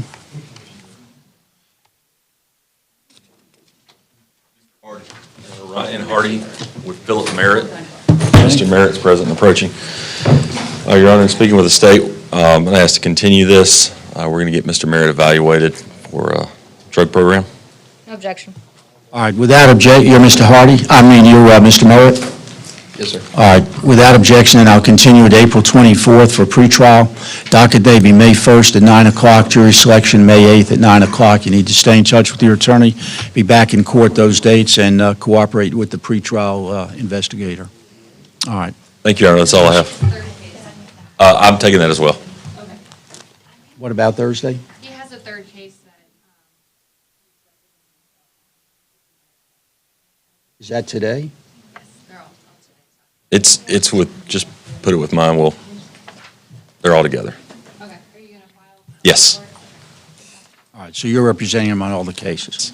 All right. Thank you then. Thank you, Your Honor.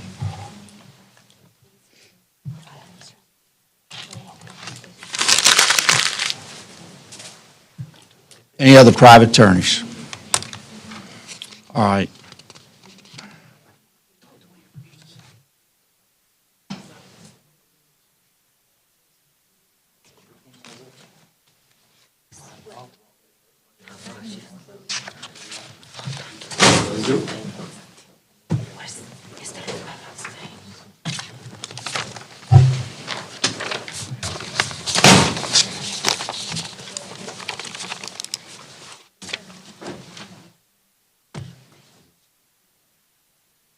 What about Mr. Shaw? He was... We already took care of Jesse Hartzog case? We did? Okay. Who do you have? Your Honor, Tim Gibbs, Public Defender's Office. I thought I'd figured out this docket. It goes alphabetically by attorneys, but I don't...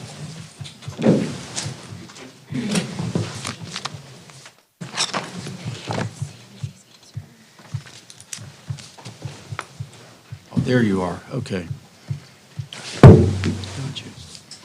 And you represent Miranda Ballantyne? Correct, Judge. Tim Gibbs for Miranda Ballantyne, 22 CF 1807. Judge, we got some new information recently from FDLE on her case. I'd like to review that with her. I'm asking to continue this to pretrial 424. Any objection? Miranda Ballantyne. No objection. All right, with that objection, and you're Ms. Ballantyne? All right, ma'am, I'm going to continue your case at the request of your attorney. Your next court date's going to be April 24th, docket day May 1st, jury selection May 8th, all at 9 o'clock. Thank you, Judge. Make an appointment. Judge, next on my list, I have Lynn Banks. Lynn Banks. Judge, I'd like to pass him for now. Next, Your Honor, I have Jeffrey Brown. Your Honor, Mr. Brown is present and approaching. I need to meet with Mr. Brown to go over his options that he has to try to resolve this case. I'd like to continue this to pretrial, 424. No objection. All right, without objection, Mr. Brown, your attorney is going to continue your case or request it be continued. I will grant that motion. It'll be continued to April 24th, pretrial conference at 9 o'clock, May 1st, docket day at 9 o'clock, and May 8th, jury selection at 9 o'clock. You need to stay in touch with your attorney, be in court those dates. That's a condition of your bond. Just call my office, go ahead and schedule one. And last, Your Honor, for out-of-custody individuals, I have Ms. Crystal Gifford. Your Honor, Ms. Gifford is present and approaching. Tim Gibbs on her behalf, 22 CF 2872. Judge, we have reached an agreement with the state if I may approach with a written plea. Okay. Thank you.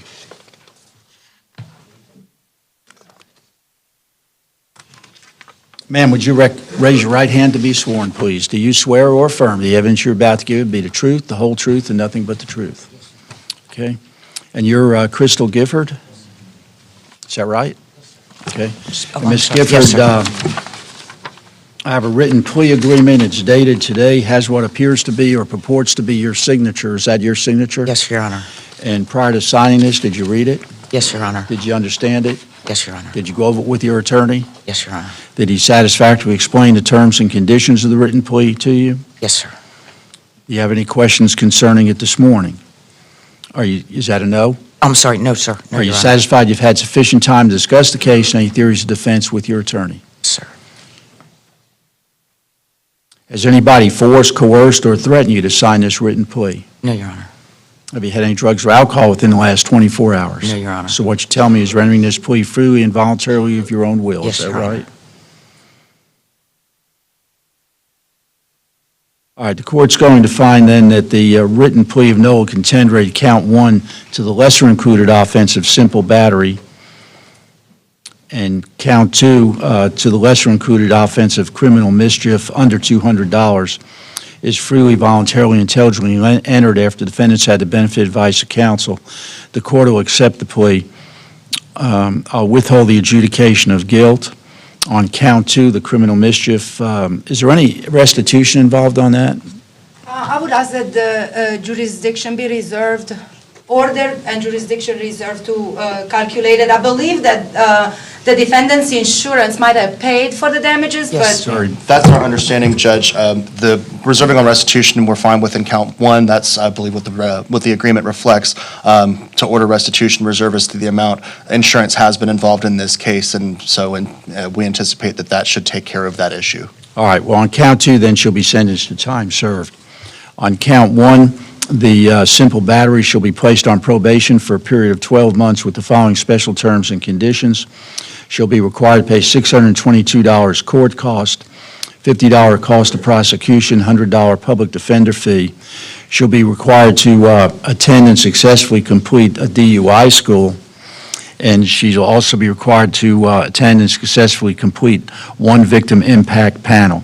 She's not to have any contact in any way whatsoever, either direct or indirect, with the victim, Brianna Allen, and she'll be required to make restitution to Brianna Allen, and I'll reserve jurisdiction on the amount, manner, and method of payment of that restitution. And Your Honor, since she has been found indigent, we request that her cost of supervision be waived. All right, I'll waive the cost of supervision. Ma'am, you have a right to appeal, 30 days to appeal. If you can't afford an attorney, one will be appointed for you. You will need to be fingerprinted on the battery charge. All right, good luck to you. Thank you, Judge. Good luck. Just so you'll just meet with probation for now, okay? Your Honor, the court reserving jurisdiction on restitution for how long? 90 days, possibly, Your Honor. That's reasonable. I didn't 90 days. say amount, but 90 days is reasonable. Thank you. You'll just meet with probation. Otherwise, I have inmates. If you're ready on. Now we're going to, who, Mr. Carpenter? Yes, Your Honor. Okay. Richard Lee Carpenter. Your Honor, Tim Gibbs on behalf of Richard Carpenter, 22 CF 3090, 22 CF 1727, 22 CF 681. Your Honor, we're requesting a continuance on Mr. Carper's cases. We did get some information that may prove for an alibi. We're going to look into that and try to get that to the state as soon as possible. No objection. All right, you're Richard Carpenter? Yes, sir. All right, Mr. Carpenter, I'm going to continue your case at the request of your attorney. Next court day will be pretrial conference on April 24th. Docket day be May 1st, jury selection May 8th at 9 a.m. Thank you, Judge. Okay. Thank you.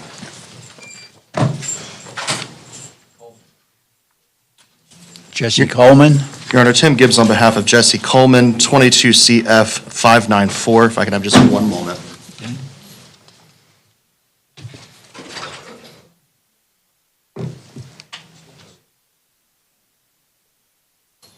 Judge, Mr. Coleman, and I believe, has reached an agreement with the state to do 18.6 months in DOC. I don't have the benefit of a written plea agreement. If the court is fine for me to would simply announce that sentence, I'm certainly happy to do that.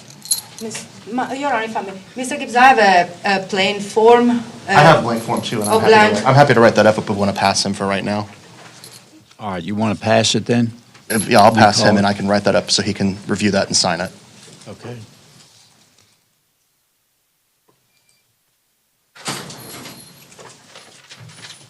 What about Stephen Creech? Your Honor, Tim Gibbs on behalf of Stephen Creech, 21 CF 2333, 21 CF 2680, 21 CF 87. Judge, we'd like to leave this also set for pretrial 424 to start preparing for trials. No objection. All right, without objection, we'll reschedule April 24th pretrial conference, docket day May 1st, jury selection May the 8th, all at 9 a.m. Yes, sir. Thank you, Your Honor. Yes, sir.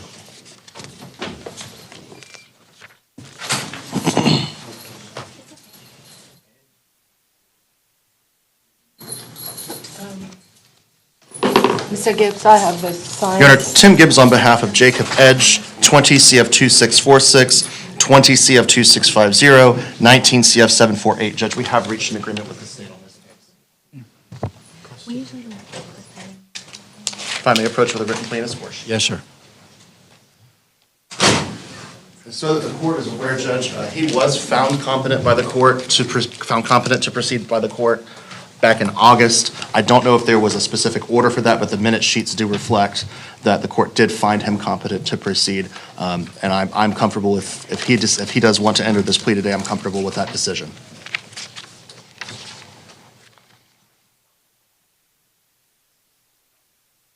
Who found him competent? I believe Judge Ketchel did.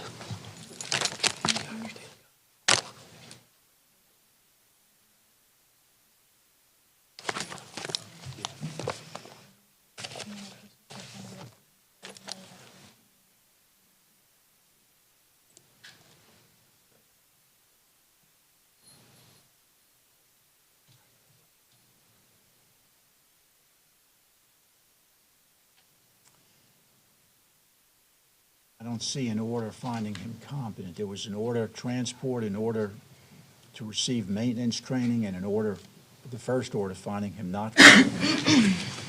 So that order's never been entered. Correct, and I'm happy to submit that order to the court before this plea is entered, to make the record very clear. It has to be reduced to writing. Thank you, Judge. Now Judge Ketchel made that decision in August? Correct, that's what the minute sheets reflect. I suppose my predecessor may not have sent that specific order in for the judge to sign. I'm happy to check on that to make sure that's. That's several months, about 6 months, 7 months. Since that time, have you seen any evidence that he's not competent to proceed? Not that I have not seen any evidence to question his competency at this time, Judge. All right, Mr. Edge, would you raise your right hand to be sworn then? Do you swear or affirm the evidence you're about to give will be the truth, the whole truth, and nothing but the truth? Yes, sir. And what is your name, sir? Jacob Tyler Edge. All right, Mr. Edge, your attorney has handed me a written plea agreement. It's not signed. Oh, I'm sorry, I did not have him sign.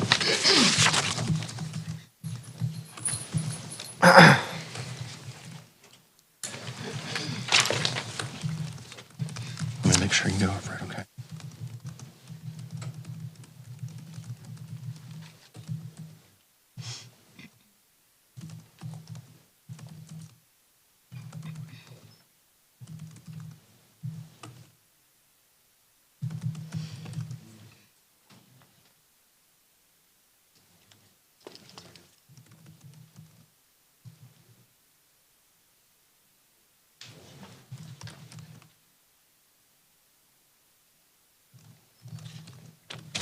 This is still what you want to do to resolve your case. Sign right there for me, please.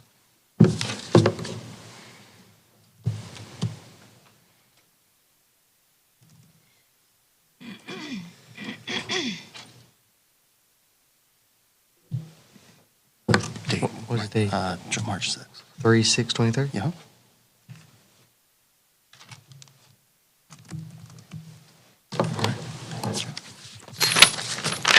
If I may approach, Judge. And, all right, Mr. Edge, you have three different cases.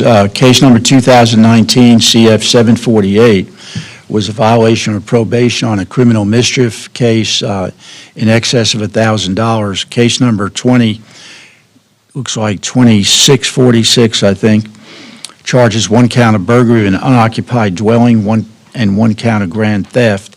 And case number 20 CF 2650 charges another count of burglary of an unoccupied dwelling and grand theft in amounts over $750 but less than $5,000. Did you understand those charges, sir? Yes, sir. You understand that the plea agreement provides and requires that that you enter a plea of no contendere to those three cases, all charges. You'd be adjudicated guilty and sentenced in 5 years state prison to run concurrently. You'd be required to pay $300 cost of prosecution, $515 court cost on two cases, and that would be reduced to a judgment or sent to collections, and there'd also be a $150 public defender fee. Do you understand that? Yes, sir. And is that what you want to do today, sir? Yes, sir. Do you understand that by doing that, you're waiving your right to trial? Yes, sir. Are you satisfied you've had sufficient time to discuss the case and any theories of defense to the charges with your attorney? Yes, sir. And are you satisfied with the services of Mr. Gibbs, your attorney? Yes, sir. Has anybody forced, coerced, or threatened you to sign this written plea? No, sir. Have you had any drugs or alcohol within the last 24 hours? No, sir. So what you tell me is you're entering this plea freely and voluntarily of your own will. Yes, sir. And you understand that this action today concludes these cases and there'll be no trial? Yes, sir. All right, the court's going to find then that the plea of no contendere to those three cases, all counts, is freely, voluntarily, intelligently entered after defendants had the benefit of advice of counsel. He'll be sentenced to 5 years state prison on each count to run concurrent one with the other. He'll get credit for time served. And you understand, sir, the credit for time served may be different on each of the counts in each of the cases, depending on how much time you've actually served previously? Yes, sir. All right. And he'll be required to pay $300 cost of prosecution, $515 court cost on two of the cases, the burglary cases, $150 public defender fee, and I'll reduce the financial amounts to collections. And this is a slight downward departure, not much, only about 4 months, I think. Correct, Judge. But I'll for- find that it is a downward departure based upon a legitimate, uncoerced plea agreement. So you have a right to it. And you got to make sure you get that order to Judge Ketchel for his Yes, signature. that will be done today, Judge. All right. Thank you. Sir, you have a right to appeal the legality sense of the court. If you can't afford an attorney, one will be appointed for you. You have 30 days from today to file your notice of appeal, and you will need to be fingerprinted on these charges. Yes, sir. All right, good luck to you, sir. All right, you too. If you think your credit doesn't make sense, let me know. Yes, sir. And for the record, the defendant I find no indication that he's not competent to go forward. He answered the questions appropriately, and I'm satisfied with his competence. Thank you, Your Honor. All right. Brings us to Mr. Ford, is that right? Yes, Your Honor.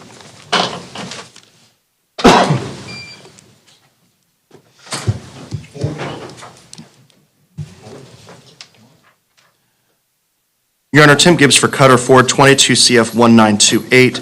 Judge, I'd like to leave him for Thursday, potentially for a bond hearing. I also received some indication that the alleged victim in this case may be willing to drop the charges, so we need to investigate that further to try to see what their position is. Have you filed a motion for a reduction of bond? That will be filed later this afternoon. All right, we'll pass it then to Thursday at 9 a.m. And I'll file that notice of hearing as well. Okay.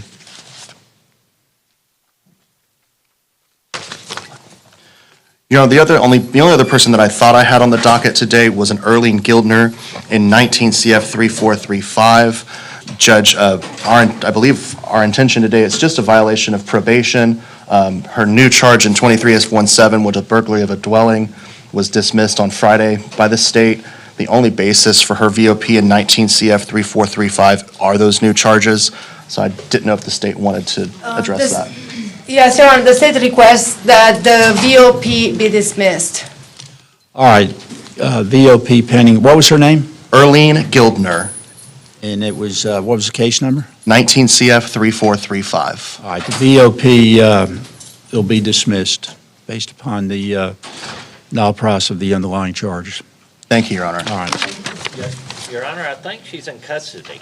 She wasn't transported because she, for some reason, was not put on today's docket, but I had set her for today's docket from last week, so it somehow got mixed up. I We don't can know. make sure that she can be released today for the issue of her mom. Yes, are you able to make a minute sheet for her for today? Perfect, thank you so much. Yeah, so that should get her out today. All right. Thank you, Judge. Good morning, Your Honor. Good morning. Greg Wibbs here on behalf of Jerry LeBlanc.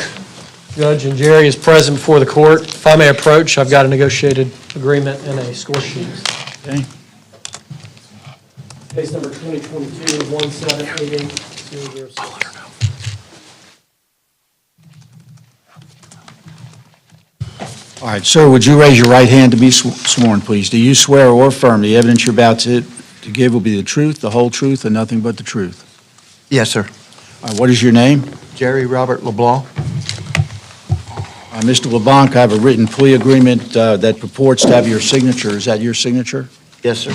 And prior to signing this, did you read it? Yes, sir. Did you understand it?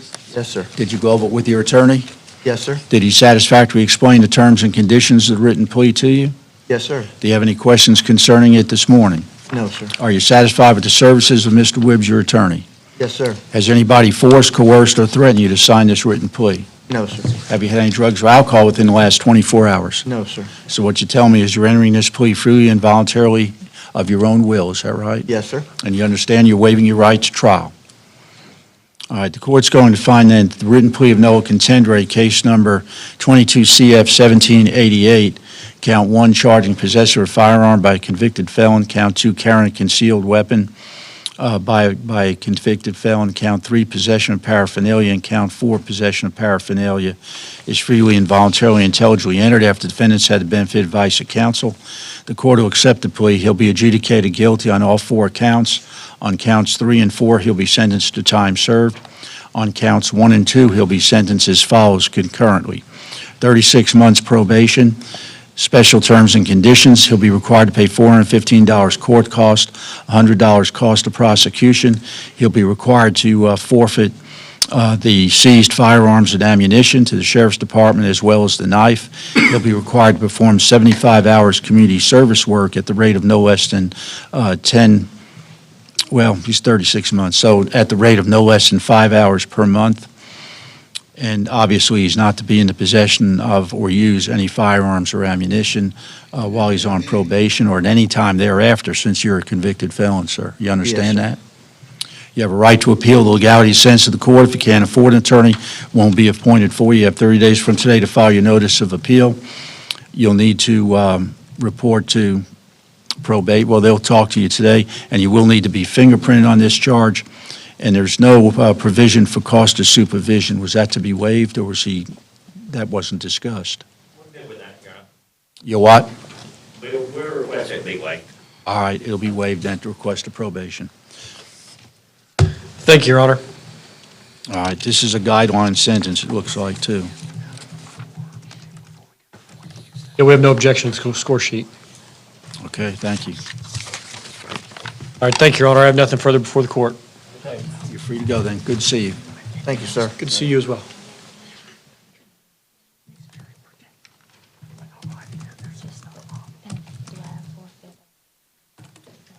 Your Honor, thank you for your patience. Okay. Brandy Merrifield on behalf of Paul Guy in 22 CF 542, 22 CF 242, and 22 CF 1528. Mr. Guy is present and approaching. We've reached an agreement, Judge, if I may approach. Yes, ma'am.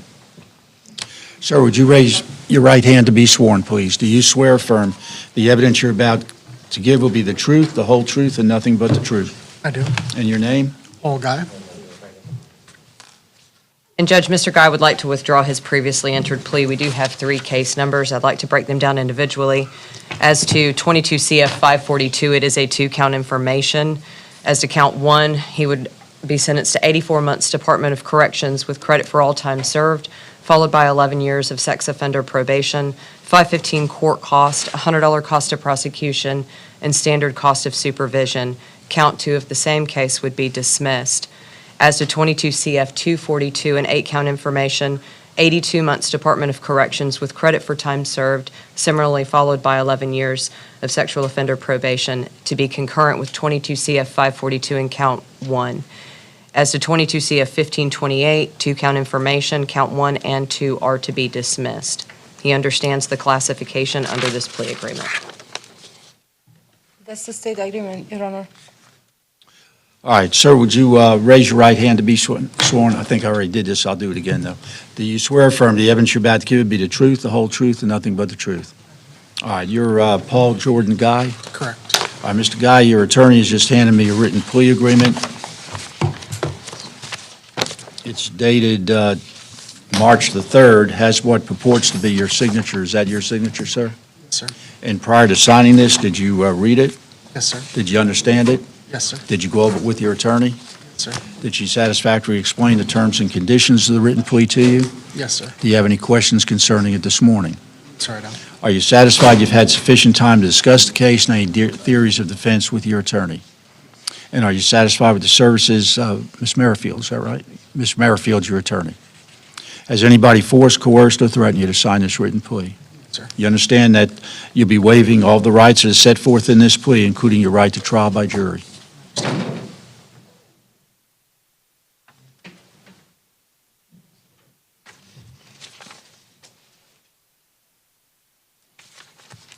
Is there a score sheet? And Judge, the assigned ASA is in trial. She'll be filing a score sheet as soon as she makes it. She's got I'm it. sorry, Miss. You do have it? Yes, because I printed it out over here. I'll show them to you in a second.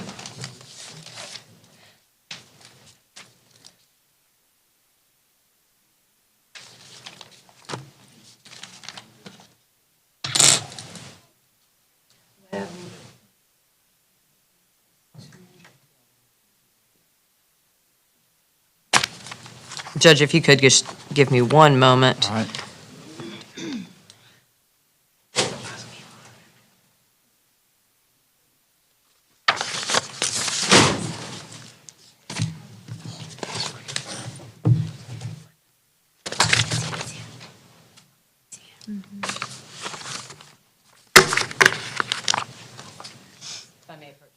Yes, sir.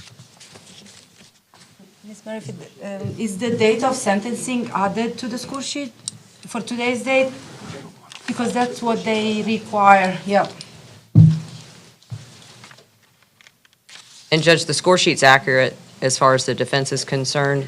Okay. ASA Leone was inquiring as to the date on the score sheet, if it reflects the proper date of today. Should be on the Upper upper left corner of the first page. Show me. If I may approach that. It's on page 1. Up here, data sync, it's okay. I'll fill it, it's not in there, I'll fill it in. Thank you, Judge.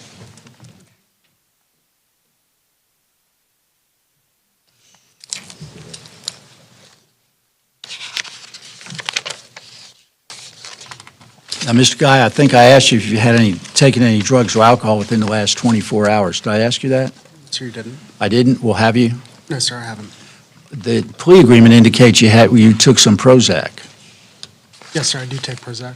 Okay. Does that affect your ability to know what you're doing, sir? Sir, it doesn't. So you understand it doesn't impact your cognitive abilities or your mental abilities in any way?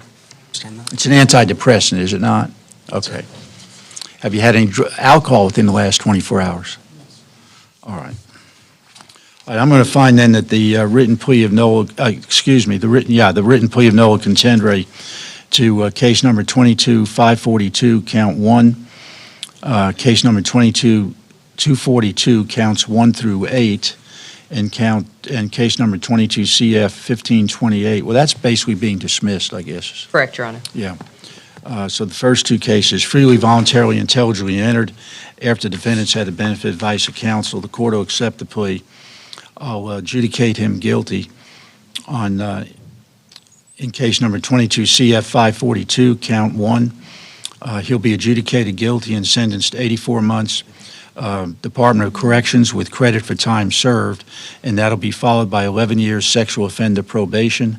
He'll be required to pay $500 court cost, $100 cost of prosecution, and the standard cost of supervision once he's released and gets full-time employment. Otherwise, it'll be waived. On case number 22-CF-242, counts 1 through 8, which all charge possession of photograph, motion picture, et cetera, which includes sexual conduct by a child, he will be adjudicated guilty on those counts. Those are third-degree felonies, are they not? So the maximum period of that would be 60 months, I believe, state prison. You've got 82 months down here. The agreement is that it would be for 84 months as to 542, and then 82 months to allow for the credit that he had based on the different arrests.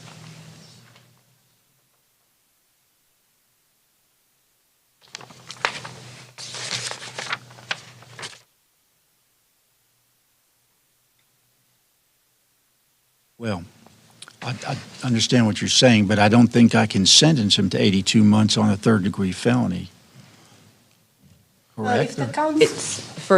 It's for all 8 counts, Judge. For ease of the agreement, we just listed it as counts 1 through 8. Right. All right, let's do it this way. On count 1, I'll sentence him to 60 months, Department of Correction. On count 2, I'll sentence him to 22 months, Department of Corrections, consecutive to count 1, but concurrent with case number 22-542. I think that makes it legal. And then on counts 3 through 8, he'll be sentenced to 60 months on each of those counts, concurrent one with the other, and concurrent with counts 1 and 2. And on those 8 counts, that will be followed also by 11 years sexual offender probation, concurrent with case number 22-CF-542. And again, we may need to do that. The probation will be 5 years on counts 1, 5 years on count 2, and 1 year on count 3. Thank you, Judge. Got that?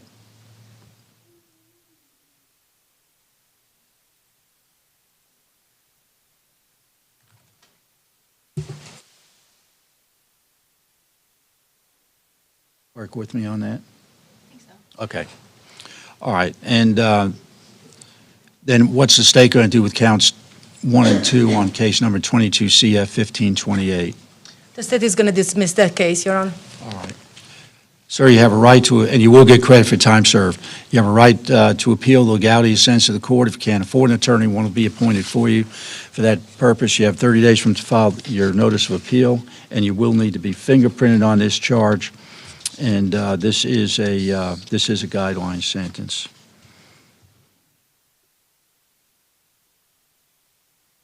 All right. Good luck to you, sir. Thank you, Your Honor. That's all I have. And Your Honor, I'm not sure if he has to wear a GPS monitor or not. That is part of the sexual predator. That's part of the sexual predator probation. So he'll be subject to all the statutory conditions for sexual predator probation. What's that being, $1 a day? Correct. We'll reduce it to $1. Thank you, Your Honor.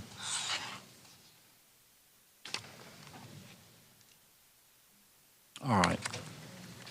Ms. Rivers, you're up. Okay. Luke Truder, 22 CF 1121, 22 CF 1430.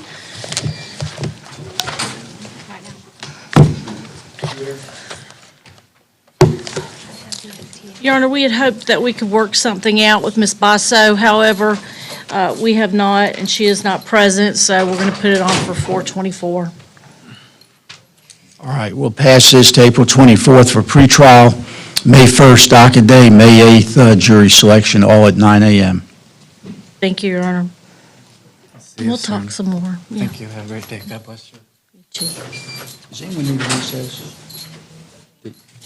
Recess? Do y'all need one? No? Does anyone need a recess who've been sitting here all morning? I'm fine. No? All right, court's so we'll press inclined, that's forward fine. then. Your Honor, the next case I have is Ebony Williams. She's before the court on 21 CF 2986, 21 CF 2987. She is present and approaching.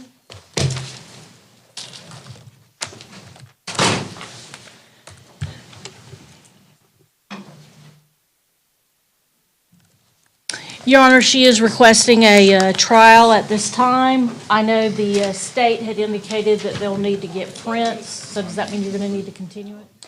With you, yes. Just to the second week. To the second week? Okay. We would need to set it on for the second week, Your Honor. All right, so let's see. I had that docket here. I will put it on for March the 20th then, leave it on the docket, or put it on the docket for March the 20th at 9 a.m. for jury selection, and it'll be tried, y'all can schedule the exact day later that week. Yes, Your Honor. Okay, ma'am, you need to be back on March the 20th at 9, well, a little bit before 9 o'clock. You need to stay in touch with your attorney, and those are conditions of your bond. All right?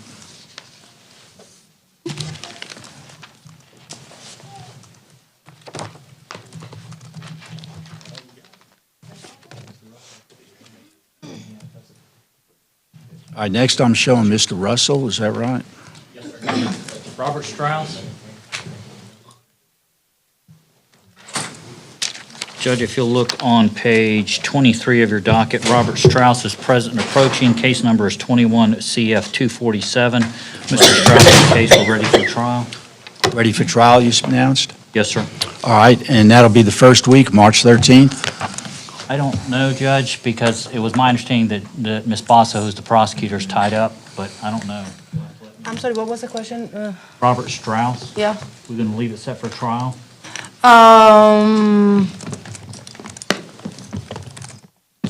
Yes, but the second week. March 20th then? All right, you're Mr. Strauss? Yes, sir. All right, sir, your case is going to be left on the docket for jury trial, and that trial is going to, the jury selection will take place on March 20th. You need to be back in court that date, no later than 9 a.m. You probably need to be in the courthouse by 8:30, and you need to stay in touch with your attorney, sir. We'll see you back on March 20th at 8:30. Your Honor, may I I had some notes from Ms. Bosa. She indicated that, I'm not sure if the defendant was conveyed the last offer of adjudication of guilt, 6 years DOC, credit for time served, followed by 5 years probation with the GPS, sex offender designation and costs, and no unsupervised contact with any minors or electronic device with capability of internet. So 6 years DOC followed by 5 years probation? Yes, sir. If you could just hold on a sec.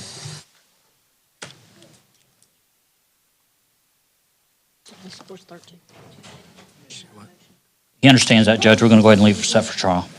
And one other thing, I didn't see this case as being in the list of plea or trial.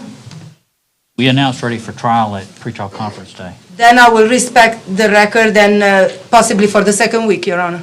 All right, that'd be March 20th at 8:30. And you'll be back in court March 20th at 8:30 for jury selection, sir. Okay, thank you. Stay in touch with your attorney. And then, Judge, my other client's in custody, David McQueen. Case number is 21 CF 1989. Mr. McQueen is present and approaching, Judge. On this case, we're going to announce ready for trial also. And this is with Ms. Basso, Judge. And even in this case, does he have the last offer made, or would you like me to announce it? The last offer, as I understand it, is 5 years DOC followed by 7 years probation? Correct. Okay, hold on a second.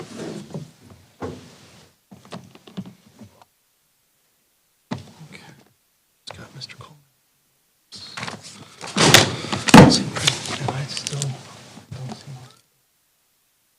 Tried to call him 3 times.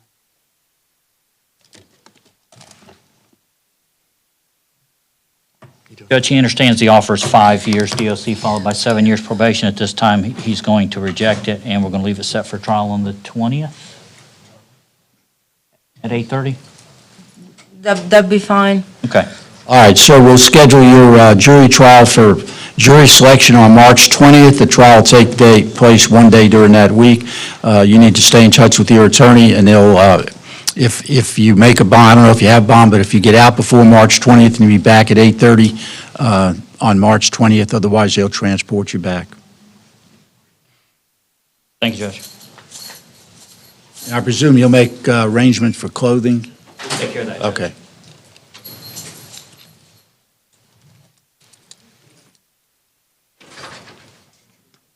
She's done. She's done, okay. Good morning, Judge. I've got the state looking over one of my. Hold on just a second, Ms. Wood. I got one I got to recall real quick to play. Oh, okay. Yeah, I'm ready to recall him.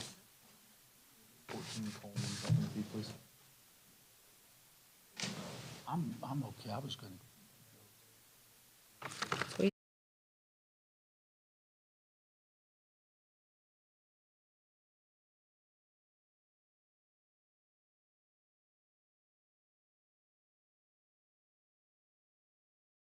Recess. It's 11:15. We'll be in recess until 11:30. Thank you, Judge. There you go. DOC, you're gonna go, you're saying what? Hell. Pass it out. Spend more time writing it up and stuff, because, I mean, I think he's going to take it. The 9th is Thursday. Let me see if he can come back. White out, if you want to just change it, it's just, it'll be 2 years. I tell you what, Let me just write it in for what you. want. Yeah. Then I'll run it. Yeah. How long is our break? Oh, he did. He did.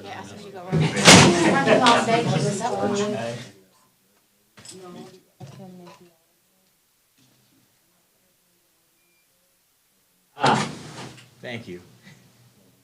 I'm going to keep these in my box.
Verdon Boulevard in Crestview, or shop online at hubcitysoapery.com. Hub City Soapery,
Check out the soaps, bath bombs, and other bath and body products, all made by hand with natural ingredients at Hub City Soapery.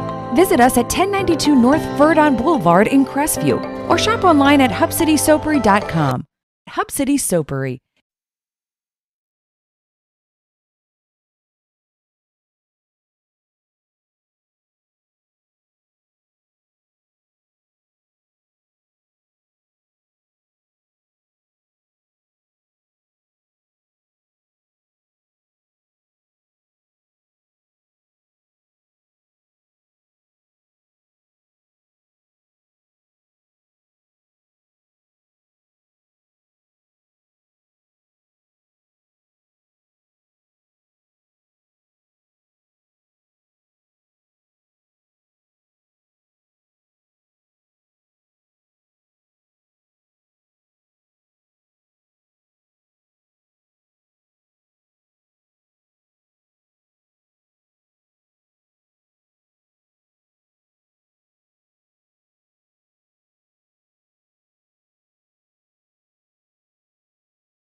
Gibbs? Thank you, Your Honor.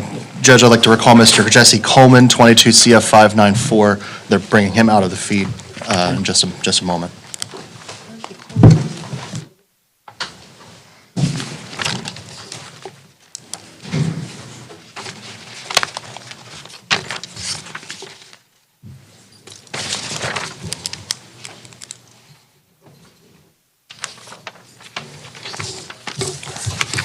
If I can have just one moment, Judge. Yes, sir.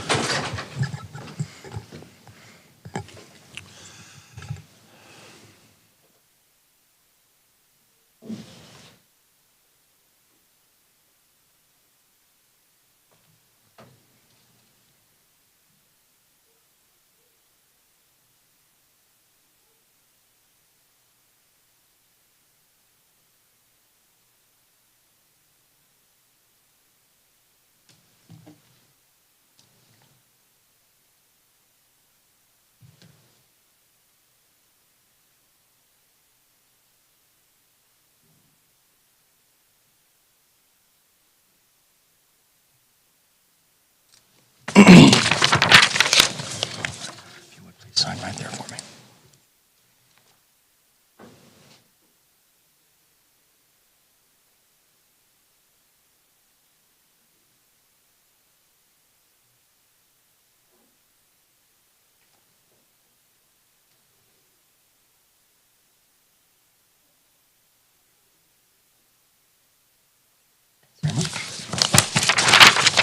Your Honor, if I may approach. Yes, sir.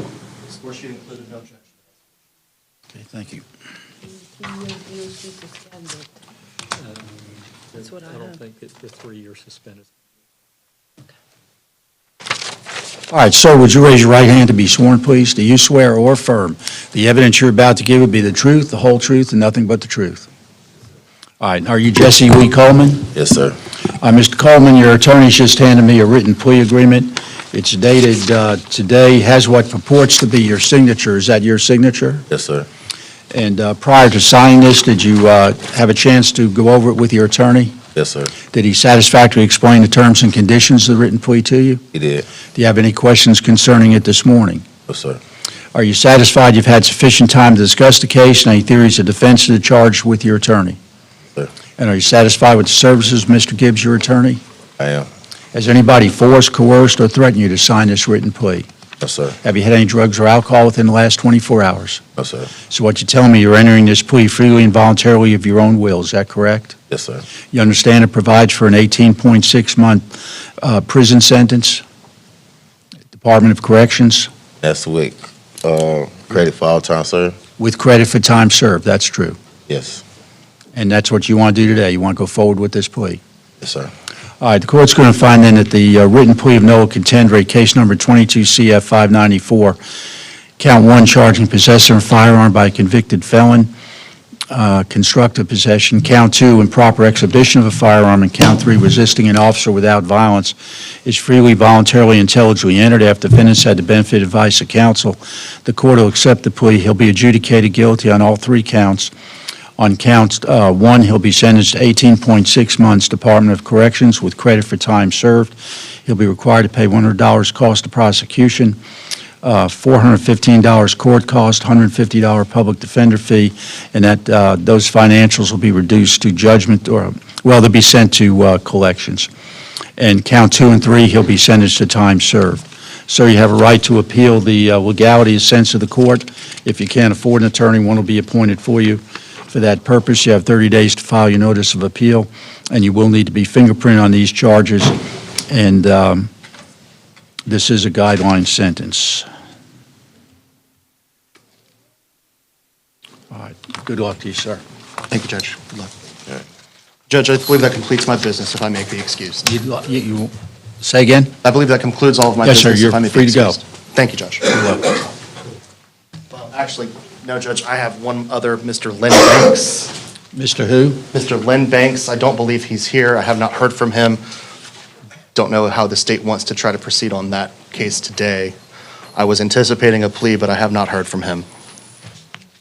Mr. Banks, Lynn Banks. Do you know if he had noticed?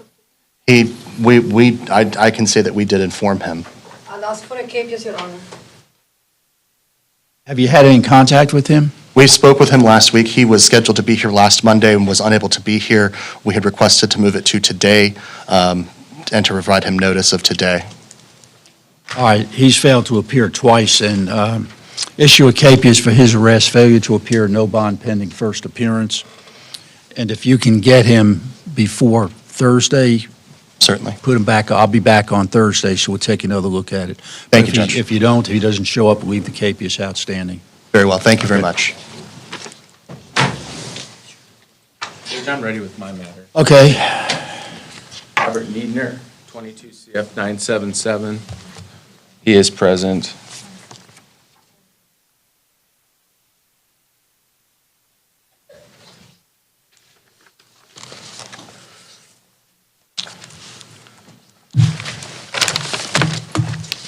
Your Honor, if I may, Sean Lapella for the record, Mr. Niedner before the court to enter a plea of no contest, withdrawing his previously entered plea to 2 counts in the information. This would be as charged. The statute numbers are on the plea agreement. The first is use of computer to facilitate or solicit, 847.0135, subsection 3A. And the second count is use of a two-way communication device to facilitate, 934.215. The agreement would call for an adjudication of guilt and $515 in court costs. I believe that's the correct court cost. He'd have 5 years probation, concur in each count for a total of 5 years probation. No internet access or devices capable thereof unless and until approved through probation. No social media, no unsupervised contact with minors.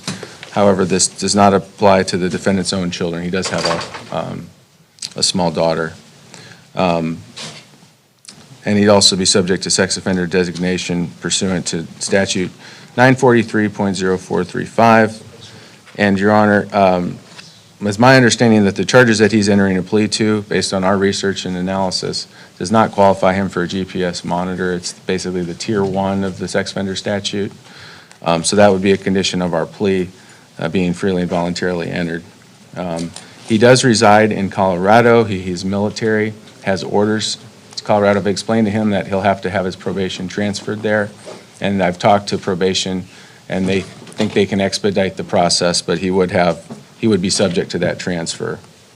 And I'll approach it. And the only other issue, Judge, is he told me this morning that with the military, they may have him fill out forms using like a computer or a kiosk that may be somehow connected to an internet, interweb internet.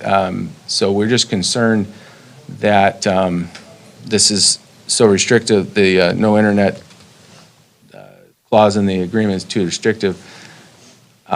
We may ask to allow him to have access for work purposes with a work supervisor supervising him in order to fill out the paperwork. I don't know if the state can agree to that, but that's something that I wanted to inquire to the court, and I can approach, Your Honor. All right. Your Honor, I'm not able to agree to this last request, to be able to be allowed to use the computer for work purposes. Okay.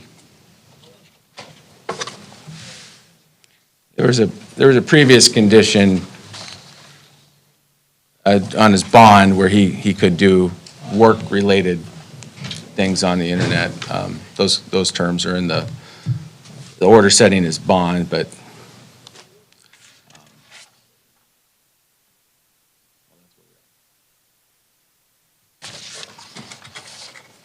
I've attached the score sheet, and I understand the basis for departure would be a legitimate uncoerced plea bargain. Is that correct to state?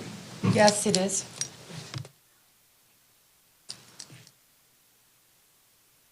All right, sir, would you raise your right hand to be sworn, please? Do you swear or affirm the evidence you're about to give be the truth, the whole truth, and nothing but the truth? Yes, Your Honor. And what is your name? Robert Christopher Niedner. How do you pronounce it? Niedner. Niedner?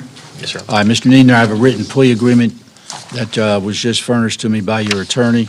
It has what appears to be your signature and dated today. Is that your signature, sir? Correct, Your Honor. And prior to signing this, did you read it? Yes, Your Honor. Did you understand it? Yes, Your Honor. Did you go over it with your attorney? Yes, Your Honor. Did he satisfactorily explain the terms and conditions of the written plea to you? Yes, Your Honor. Do you have any questions concerning it this morning? No, Your Honor.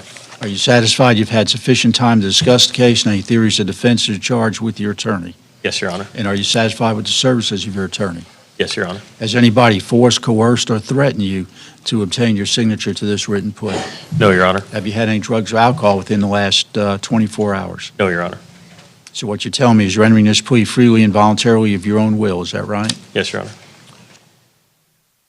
All right, the court's going to accept the written plea of novo contendere, case number 22 CF 977, charging in count 1, use of computer to facilitate solicitation of a minor. Count 2, use of two-way communication device to facilitate a minor. And the court will accept the plea. He'll be adjudicated guilty on both counts 1 and 2. It's going to be the judgment sentence of the court that he'll be placed on probation on each count for a period of 5 years, concurrent one with the other. He'll be required to pay court costs amount of $515. He's not to have any access to the internet or any devices capable of accessing the internet unless and until approved through probation. With the one exception, I will allow, if it's required by his employer, and with employer supervision of his use over the internet, I'll allow that for that limited purpose.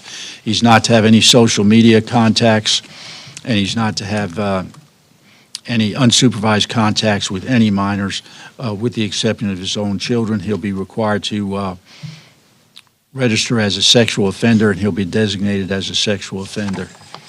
And the court will find that this is a legitimate, uncoerced plea agreement, which warrants a downward departure.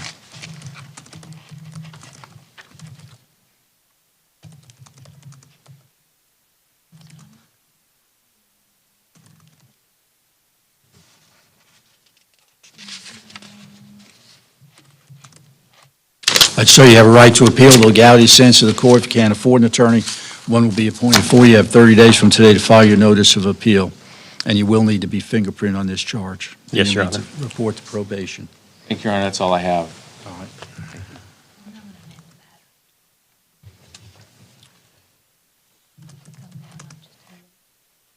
Mr. Williams, that brings us to your cases, I think. Yes, sir, it does. Trayvon Howard.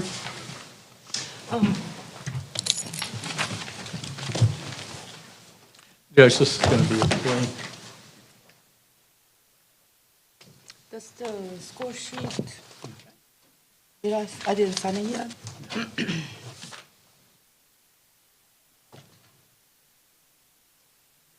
I apologize. Can you let me on the date, please, because for the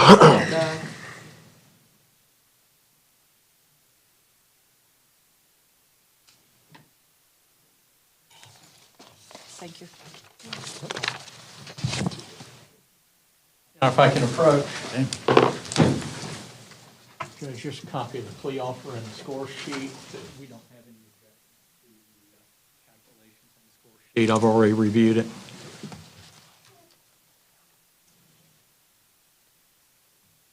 All right, sir, would you raise your right hand to be sworn, please? Do you swear affirm the evidence you're about to give will be the truth, the whole truth, and nothing but the truth? Sir. And what is your name, sir? Trayvon Howard.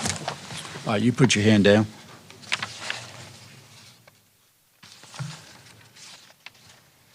And Mr. Howard, I have a written plea agreement dated today, purports to have your signature. Is that your signature? Yes, sir. And prior to signing this, did you read it? Yes, sir. Did you understand it? Yes, sir. Did you go over with your attorney? Sir. Did he satisfactorily explain the terms and conditions of the written plea to you? Yeah, I'm satisfied. Pardon me? So yes, sir. I'm satisfied. Did you ask me am I satisfied? I'm having a hard time understanding. Am I satisfied? Did you say I was satisfied? He just asked you if you and I had talked about it. Yes, sir. Okay. And are you satisfied with the services, Mr. Williams, your attorney? Sir. Has anybody forced, coerced, or threatened you to sign this written plea No, agreement? sir. Have you had any drugs or alcohol within the last 24 hours? No, sir. So what you tell me is you're entering this plea freely and voluntarily of your own will, is that right? Yes, sir. All right, the court's going to find that then in the case 22 CF 2051, Count 1, charging fleeing and eluding a law enforcement officer with lights and siren. Count 2, resisting an officer without violence. Count 3, possession of paraphernalia is freely, voluntarily, intelligently entered after defendants had the benefit of advice of counsel. The court will accept the plea on, well, actually, he's only pleading to count 2 and 3, isn't he? That's correct, Judge. Okay. So strike that as to count 1. Count 2 and 3, I'll accept the plea of Noah Contendere to counts 2 and 3. He'll be adjudicated guilty and placed on probation for a period of 1 year. He'll be required to pay misdemeanor cost, the amount of $270, plus $50 cost of prosecution, $50 public defender application fee, and $50 public defender case resolution fee. He'll be required to attend and successfully complete the advanced driver improvement course, and he'll be required to write a letter of apology to Deputy Andrew Gighagen, or George, what is that, Andrew, is it Gighagen? Is that how you pronounce it? Judge, I'm not sure how to pronounce it. Okay. Geoghagan, and he may seek an early termination of probation after 80% of the probation has been successfully completed with no violations and all special terms and conditions completed. And what's the state going to do with count 1 then? Dismiss count 1, Your Honor. All right, so you have a right to appeal the legality of the sentence of the court. If you can't afford an attorney, one will be appointed for you. You have 30 days from today to file your notice of appeal, and I'll waive the cost of supervision on the probation. Thank you, Judge. Okay. All right, sir. I think you'll need to speak with these. Crystal Hall.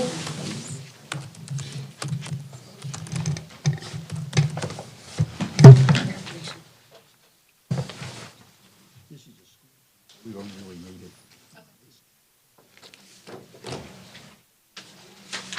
Judge, this is a PTI failout. Looks like she still owes some money towards the drug testing fee.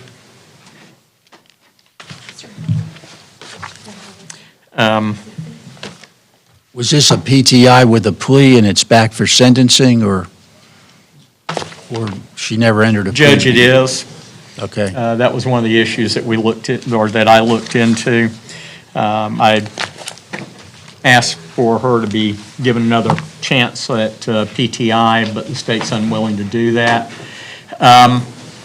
Judge, what I would ask in terms of sentencing is, since it's a PTI failout, would be a withheld and probation, and have her complete the remaining terms on the PTI, and then allow for early termination once she does. Aye, Your Honor. Mr. Williams, I apologize. I don't believe I said that I was not willing to extend the PTI. I just asked to know what restitution she owed, and I never got that answer. She doesn't know. She doesn't know what she actually owes. I spoke with her about it, emailed her back, and she emailed me and told me that she doesn't know. I'm sorry, it's Hall. Your Honor, if you give me a minute, we can look up in our records and see what restitution, if any, was owed. Crystal Hall, her name. Yeah, just give us. You want me to have her have a seat? Yeah, ma'am, have a seat while we call your case.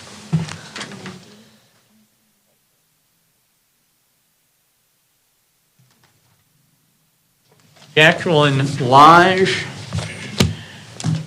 Judge, Ms. Lige does not answer. She's actually been in contact with me. It was passed for today because she had called in sick last court date, and I was moving to continue. Frankly, sir, I don't know if my secretary was able to get a hold of her or not.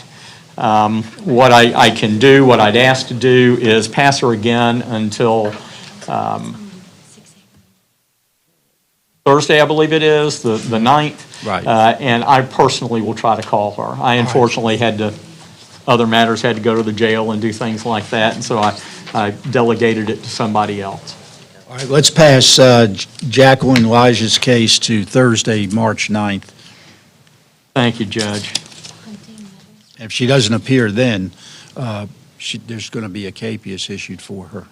Yes, sir. I'll either have medical records showing she's unable, or I'll have her here. Either way, yeah.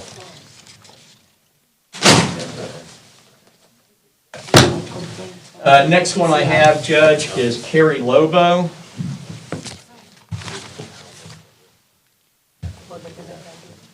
Mr. Lobo's present and approaching. Judge, we're that close to an agreement on this case. He just needs to check on the situation and how this is going to affect his driver's license. If I can pass him out, give him a chance to do that, I'd appreciate it. Okay.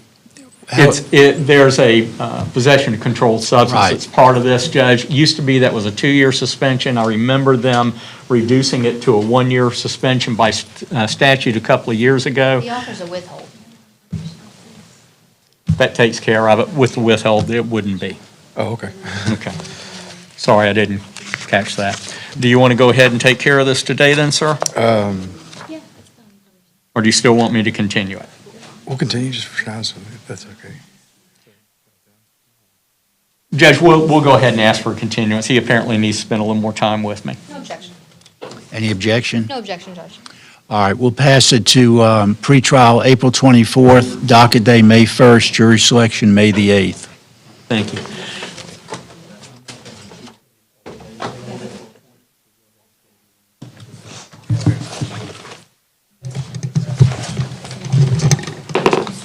Eddie McBride.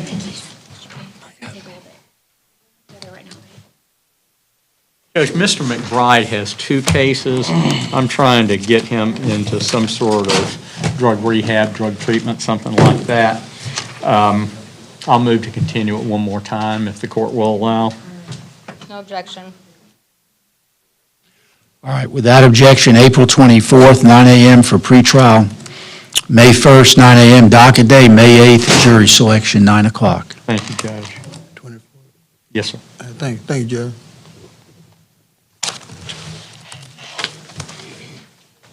David Nelson.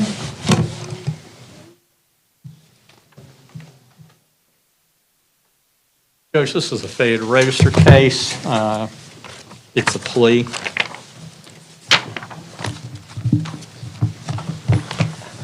It's Ms. Bellhouse's case. Do you have a score sheet by any chance? I can print it and pick it up from next door. That'll be fine. I've got one in my file that I went over with him, Judge, and we don't object to the points on the score sheet. Thank you. Judge, there was one change that I had neglected to put in the original offer. He's initialed that change, and we've restructured it, still the same total amount of 3 years, but restructured it to 6 months on community control, followed by 2.5 years on probation instead of 3 years probation with the first 6 months on community control. One of the recent judges expressed that there was a problem with that.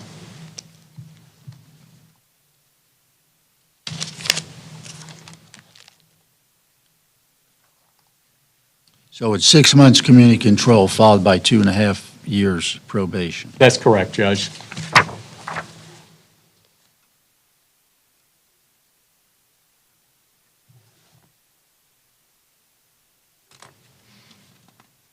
All right, sir, would you raise your right hand to be sworn, please? Do you swear affirm the evidence you're about to give will be the truth, the whole truth, and nothing but the truth? Yes, sir. Do you have a score sheet, Mr. Williams? I do, Judge. I went over that with him previously. All right, Mr. Nelson, I have a written plea agreement. It's dated today, purports to have your signature. Is that your signature? Yes, sir. And prior to signing this, did you read it? Yes, sir. Did you understand it? Yes, sir. Did you go over with your attorney? Yes, sir. Did he satisfactorily explain the terms and conditions of the written plea to you? Yes, sir. Do you have any questions concerning it this morning? No, sir. Are you satisfied you've had sufficient time to discuss this case and any theories of defense to charge with your attorney? Yes, sir. And are you satisfied with the services of your attorney? Yes, sir. Has anybody forced, coerced, or threatened you to sign this written plea? No, sir. Have you had any drugs or alcohol within the last 24 hours? No, sir. So what you tell me is you're entering this plea freely and voluntarily of your own will, is that right? Yes, sir. You understand that this plea provides for a 3-year state prison sentence suspended upon the successful completion of the community control and probation? Yes, sir. So you understand that if you violate your probation on community control, you go into state prison for 3 years? Yes, sir. All right. Court's going to find that the written plea of no contendere, case number 22 CF 1795, charging one count of failure to comply with all registration requirements of, I presume that's sexual offender That is, Judge. requirements, to be freely, voluntarily, intelligently entered after defendants had the benefit of advice of counsel, the court will accept the plea. He'll be adjudicated guilty. He'll be placed on community control for a period of 6 months, followed by 2.5 years, 2.5 years probation. He'll be required to have on the probation, the community control, passive GPS, and I'll reduce the fee to that to $1 since he's been previously determined to be indigent, $1 per day. He'll be required to pay court costs, public defender application fee of $50, public defender fee of $100, $100 cost of prosecution, and the court cost in this case would be how much?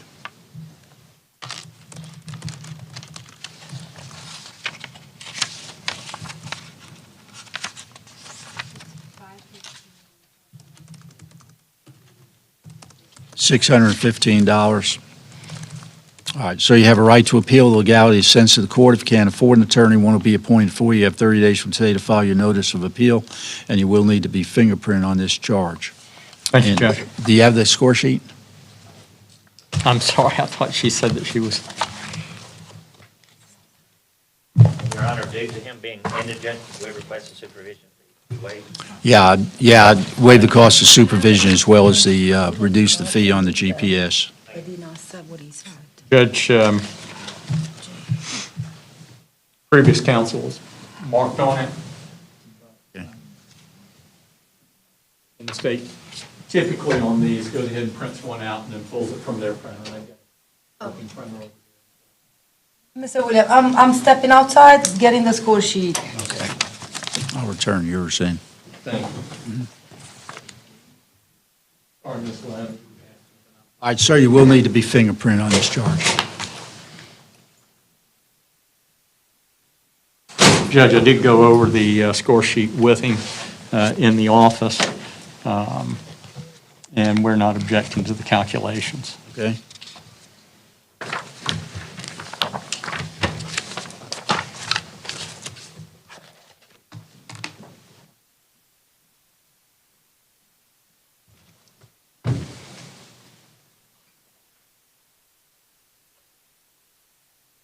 Latoya Nelson. Wasn't that the one we just did? No, Judge, that was David Nelson. Okay, and who's this then? Latoya Nelson. She's earlier in the docket. Yeah, I don't see her earlier in the docket? Yes, Okay. Judge, she is. She's around where Mr. Wibb's case was. Okay. I don't know why they did it like that, but.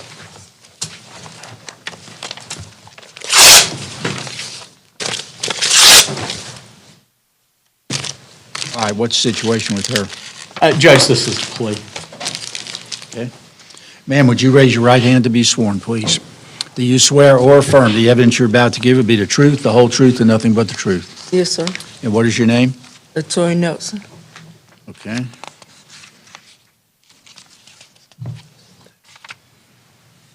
All right, Ms. Nelson, your attorney has just handed me a written plea agreement. Stated today has what purports to be your signature. Is that your signature? Yes, sir. All right, prior to signing this, did you read it? Yes, sir. Did you understand it? Yes, sir. Did you go over it with your attorney? Yes, sir. Did he satisfactorily explain the terms and conditions of the written plea to you? Yes, sir. Do you have any questions concerning it this morning? No, sir. And are you satisfied you've had sufficient time to discuss the case and any theories of defense are charged with your attorney? Yes, sir. And are you satisfied with the services of Mr. Williams, your attorney? Yes, sir. Has anybody forced, coerced, or threatened you to sign this written plea? No, sir.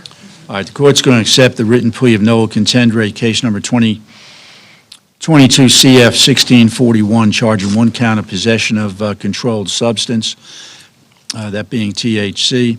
I'm going to withhold the adjudication of guilt. At this time, she'll be sentenced to time served, impose $515 court cost, $100 cost of prosecution, $100 publication fee and public defender fee, and $50 public defender application fee. When can you pay those amounts, ma'am? Today. How many? Today. Today, you can pay that amount today? Yes, That's sir. roughly $615, $670, $615 and $50, $665. Does you want to give her today to either pay it or get on the payment plan that the clerk has? Well, if she said, can you pay it, ma'am? Do you have $665 today? Yes, sir. All right, give her till 5 o'clock tonight to pay it, failing in which it'll go to collection. All right, you have a right to appeal, 30 days to appeal. If you can't afford an attorney, one will be appointed. Thank you, Judge. Judge,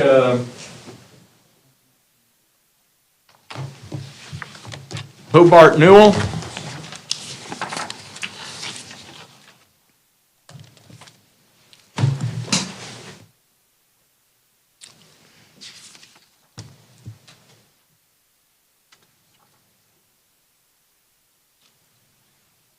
Judge, this is going to be a plea as well. There were some changes made to the plea and sentencing agreement added on by the state. I've gone over them with Mr. Newell. Mr. Newell, you accept those changes? Yes, sir. Okay. You have a score sheet, Mr. Williams? Well, I say I don't. I got one for you right here. Mr. Newell, I'm sorry. I'm still going to need to get your signature right there.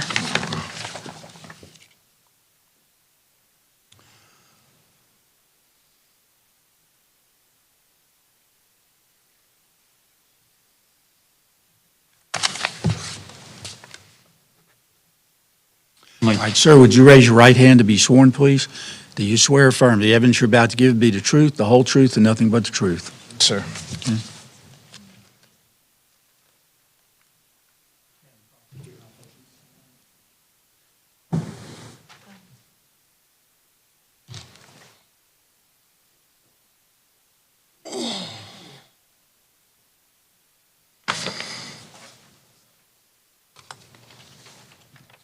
That's the plea agreement. Okay, thank you. All right, Mr. Newell, your attorney just handed me a written plea agreement. It's dated today, has what appears to be your signature. Is that your signature, sir? And prior to signing this, did you read it? Yes, sir. Did you understand it? Yes, sir.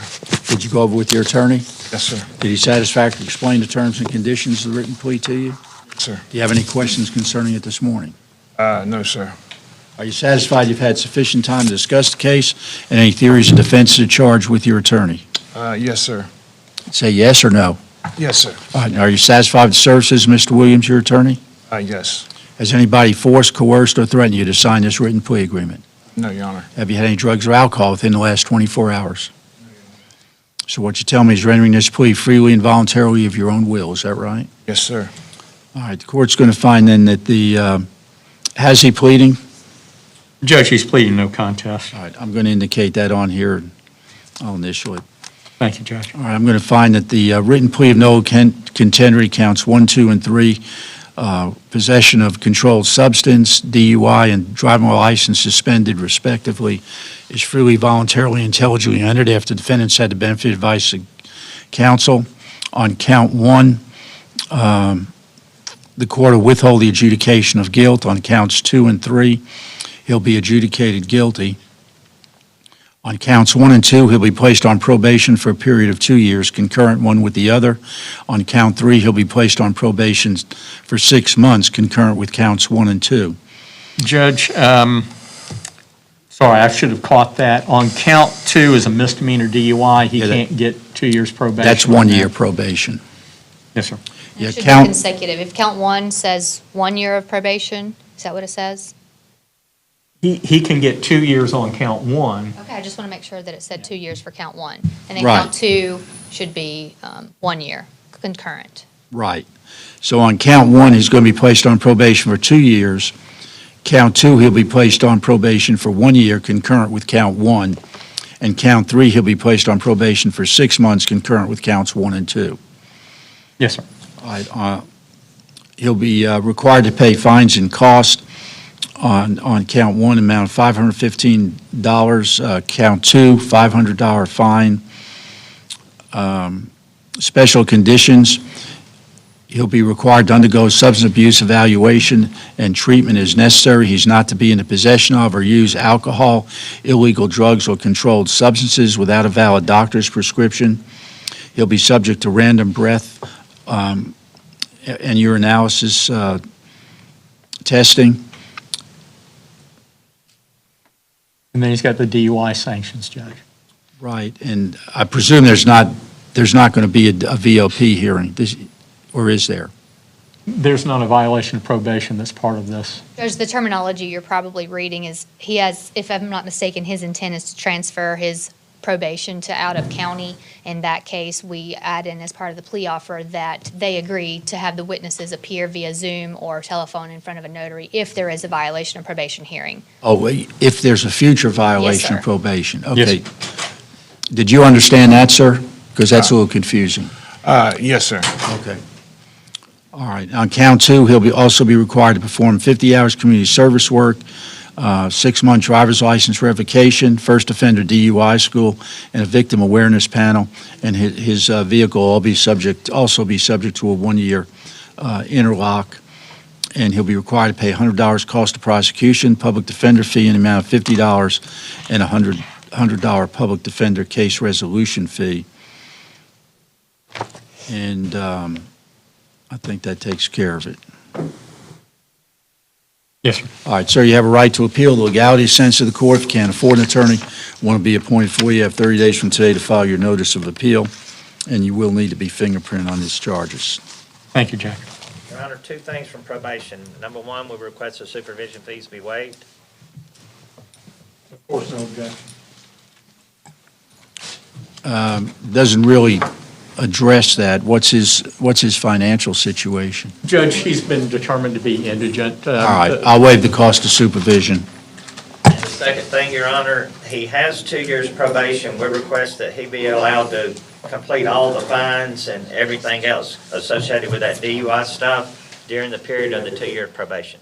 All right, Thank I'll you. allow that.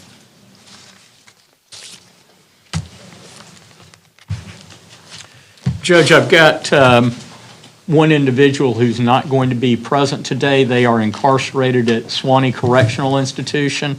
That's going to be Ronald P. Mitchell, 22 CF 831.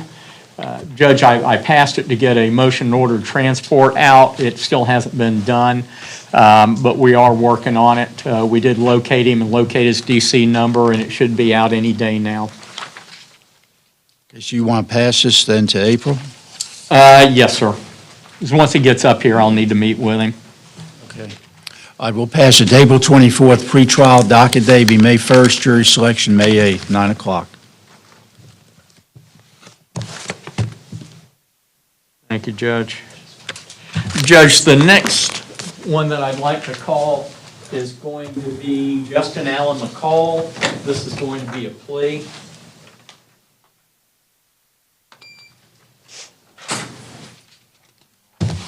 Mr. McCall's got an, let me wait till he's out here. He's pretty far down on the list, Marty, if they started at the top, he's not in there. The state had asked that I call him next, that's all. Mr. Williams, I'm sorry, I have the score sheets for the gentleman before, Mr. Nelson, David. Okay. Yeah. All right, Judge, we've got a score sheet on Mr. Nelson, if I can present it. Thank you.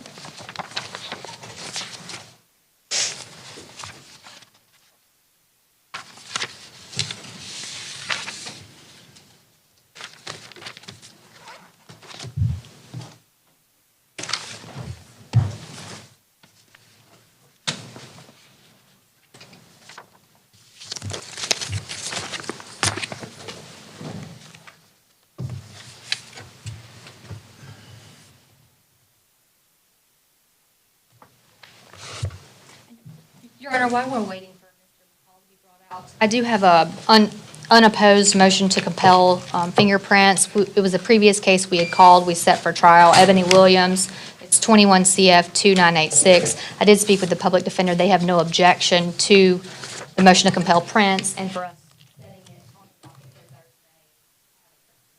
Thursday. Okay. Thank you. Hey, Mr. McCall, come on over by me. And Madam Clerk, is Thursday okay with you at 9 a.m.? Right, that's what's it. Well, wait a minute.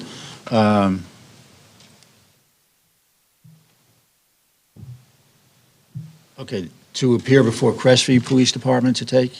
No, sir, she will appear here. I believe that's the bottom portion of the order. But Crestview Police Department is going to take the fingerprints? Okay. They will appear here in court.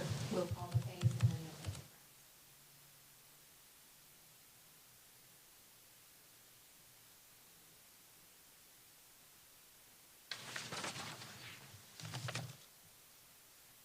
the And who, this is Mr. McCall? That's correct, Judge. Mr. McCall has a number of different counts and cases, including some violation probation cases. We've reached an agreement to cover all of them. Essentially, there is a 20-year mandatory minimum that's going to be imposed in one of the cases.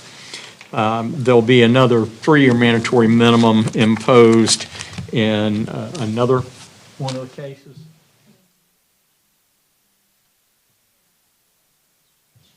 Okay. And Judge, apparently the amended information correcting an issue with count 4 was just filed this morning, so I'll go ahead and arraign him on that. I'll enter a plea of not guilty and then turn around and enter the plea of no contest to the... That's on case 23 CF 48. Yes, Your Honor.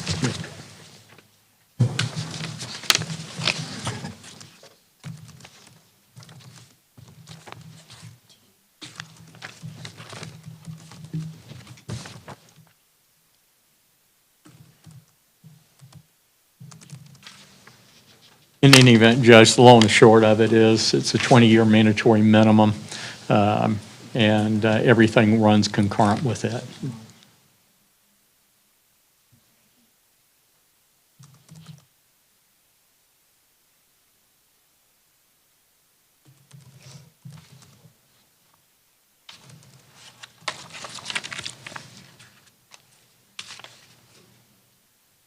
All right, sir, would you raise your right hand to be sworn, please?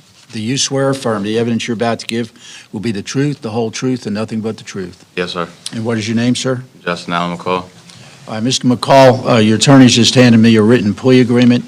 It's dated March the 4th. That was 2 days ago. It purports to have your signature. Is that your signature, sir? Yes, sir. And prior to signing this, did you read it? Yes, sir. Did you understand it? Yes, sir. Did you go over it with your attorney? Yes, sir. Did he satisfactorily explain the terms and conditions of the written plea to you? Yes, sir. Do you have any questions concerning it this morning? No, sir. Are you satisfied you've had sufficient time to discuss the case and any theories of defense to these charges with your attorney? Yes, sir. And are you satisfied with the services of Mr. Williams, your attorney? Yes, sir. Has anybody forced, coerced, or threatened you to sign this written plea? No, sir. Have you had any drugs or alcohol within the last 20 years, within the last 24 hours? No, sir. So what you tell me is you're entering this plea freely and voluntarily of your own will, is that correct? Yes, sir. And as your attorneys indicated, there is it looks like on count 4 of case number 2348, there's a mandatory minimum 20-year state prison on that count. Do you understand that? Yes, sir. And you still want to go forward with your plea? Yes, sir. All right, he's withdrawing his previously entered plea of not guilty and entering a plea of guilty to all these cases and counts? Yes, sir. All right, the court's going to find then that the plea of guilty, case number 23 CF 48, count 1 charging grand theft over $750. Judge, I'm sorry. If I wrote guilty on there, I should have written no contest, Judge. All right, it indicates guilty. I just checked the wrong box, Judge. I almost never plea anybody guilty. All right, well, I'll indicate no contest here, and then I'll initial it. Thank you, Judge. All right, the court's going to find that the plea of no contest, case number 23 CF 48, count 1, charging grand theft over $750, less than $5,000. Count 2, burglary of an unoccupied conveyance. Count 3, burglary of an occupied structure. Count 4, burglary of a conveyance with a firearm. Count 5, possession of firearm by a convicted felon. Count 6, criminal mischief, over $200, but less than $1,000. Count 7, petty theft with a prior conviction. That makes it a first-degree misdemeanor. Count 8, burglary of an unoccupied conveyance. Count 9, petty theft with a prior conviction. Count 10, burglary of a conveyance with a firearm. And count 11, grand theft of a firearm. In case number 22 CF 2977, 1 count of burglary of an unoccupied conveyance. Case number 29, strike that, 22 CF 2978, 1 count of attempted burglary of an unoccupied conveyance. And then case number 16, 3045, 3046, and 17 CF 42, they were all violation of probation charges where the underlying offenses in each, in 3045 and 3046 was grand theft, and 42 was grand theft of a firearm. The court will accept the plea on all those cases, all those counts. He'll be adjudicated guilty on all cases, all counts. In case number 23 CF 48, that's count 4, the burglary of a conveyance with a firearm. He'll be sentenced to, he's adjudicated guilty, sentenced to 20 years mandatory minimum, Department of Correction, and that'd be concurrent with all other counts. Count 10, which is the burglary of a conveyance, that has a mandatory minimum of 10 years. And he'll be sentenced to 10 years mandatory minimum, concurrent with all other counts. Count 3, that's the burglary of an occupied structure. Adjudicated guilty, sentenced to 3 years state prison, concurrent with all other counts. And counts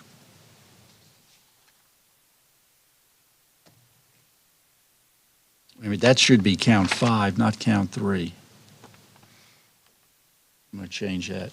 All right, Judge. That'd be count 5. That's the possession of firearm convicted felon. That's 3 years state prison with a mandatory minimum of 3 years. Then on counts 1, 2, 3, 8, and 11, he'll be adjudicated guilty, sentenced to 5 years state prison, concurrent with all those counts and concurrent with the sentence just imposed by the court. On counts 6, 7, and 9, he'll be adjudicated guilty, and those are misdemeanors, adjudicated guilty and sentenced to time served. He'll be required to forfeit the rights to all items that were collected as evidence, including the firearms and $89.34 collected from a pink bag. He'll be required to make restitution in the amount of $450 to Michael Cook, $60 restitution to Cynthia Perring, and restitution ordered and reserved to Sherry Strickland and Timothy Hatton in our reserved jurisdiction for a period of 90 days to establish the amount, manner, and method of payment of that restitution. He'll be required to pay $100 cost of prosecution, $415 court cost, and all monies owed will be sent to collections. In case number 22 CF 2977, that's 1 count of burglary of an unoccupied conveyance. He'll be adjudicated guilty, sentenced 5 years state prison, concurrent with all other cases and counts. And he'll be required to make restitution to Jamie Hippolito in our reserve jurisdiction for a period of 90 days to establish the amount, manner, and method of payment of that restitution. He'll be required to pay $100 cost of prosecution, $415 court cost, and all monies owed will be sent to collections. In case number 22 CF 2978, 1 count of attempted burglary of an unoccupied conveyance. He'll be sentenced to 5 years Department of Correction, concurrent with all other cases and all other counts. He'll be required to pay $100 cost of prosecution, $415 court cost, and all monies owed will be sent to collection. On the 3 VOPs, 163045, 3064, and 1742. On each case, he'll be sentenced to 5-year state prison concurrent with each other and concurrent with the other cases and counts. And his probation will be revoked and terminated on those 3 cases.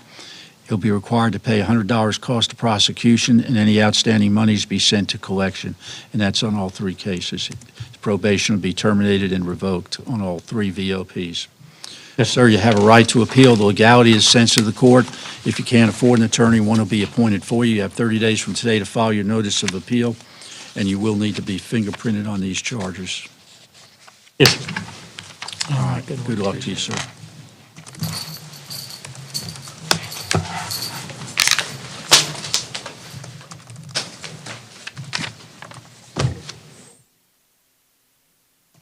Start at the beginning of the alphabet. Yes, sir.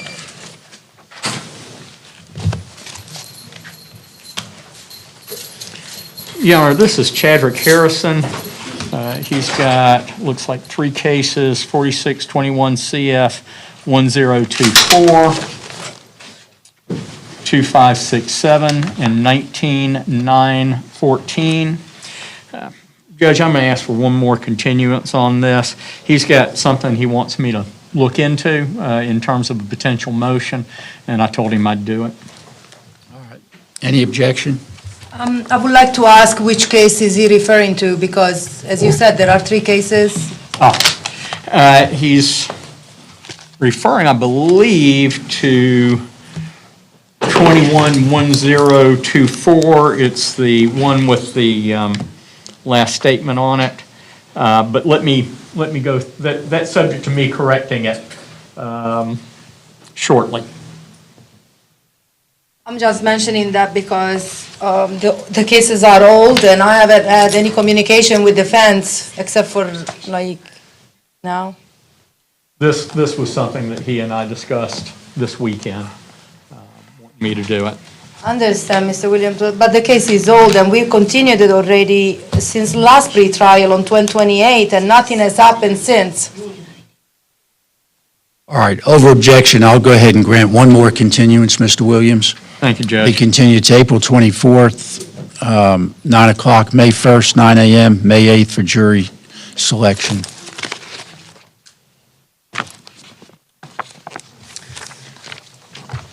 May you, Mr. Williams, one second, Your Honor, I would like for Mr. Williams to let me know what the last offer was that he was given, since I wasn't the original prosecutor, to make sure we're on the same page. Okay. I don't know if you have that information with you, or? What I've got is on 19914, that was a time-served offer. Then on the others, it was 3-year state prison with a 3-year mandatory minimum. There were some counts that would be null-prost along with that, and one count that would be credit for time served. And then in 212567, also 3-year state prison. Does not say as a mandatory minimum, but does say running concurrent with 21 CF 1024, and then on counts 2 and 3, time served. Can we keep it on the table? Thank you, Your Honor. Yeah, I mean, unless, all right,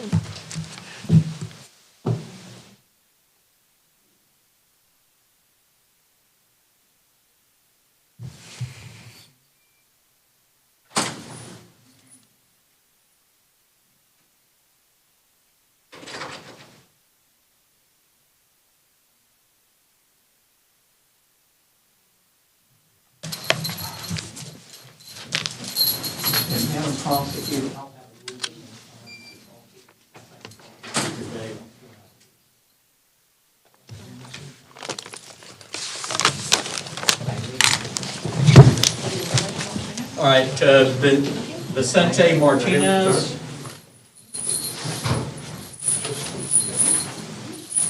Who is this? This is Mr. Martinez. No, this looks like Mr. Langley.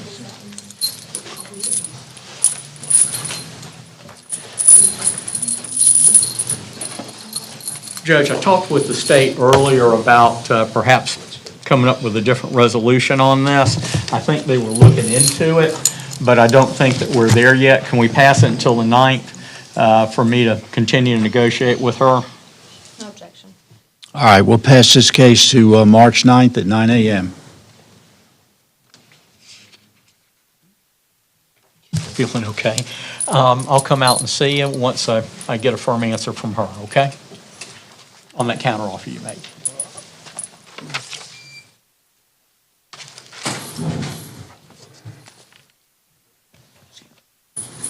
Your Honor.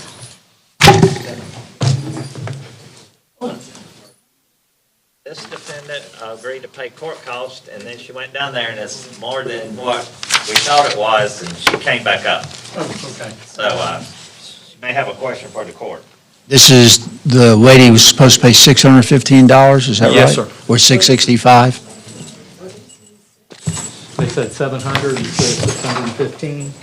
All right, I don't know where the additional amount is coming from. Okay, sounds like it's, well, the public defender fee was on there.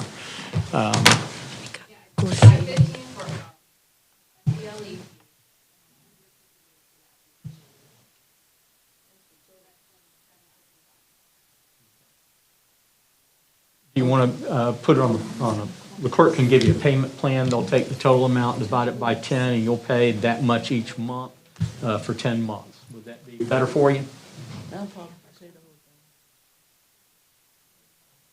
Judge, she can always pay the whole thing. Let's give her the option for the payment plan so that if she can't, she's okay. Well, she just said she could pay the whole thing. All right, Judge. I mean, if she said she can pay it, let's get it paid. Yes, sir. Okay.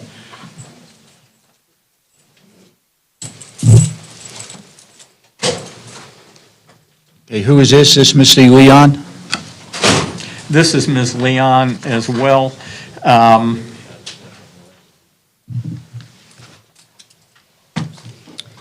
Judge, when I went to the jail Saturday and spoke with her, she made a counteroffer. I need to talk with the state about it. Can we pass her until the 9th as well? Okay.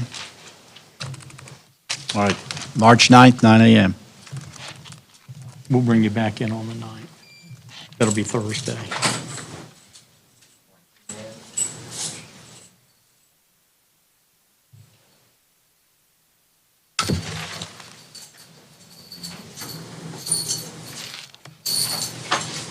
Okay, this is Mr. Martinez.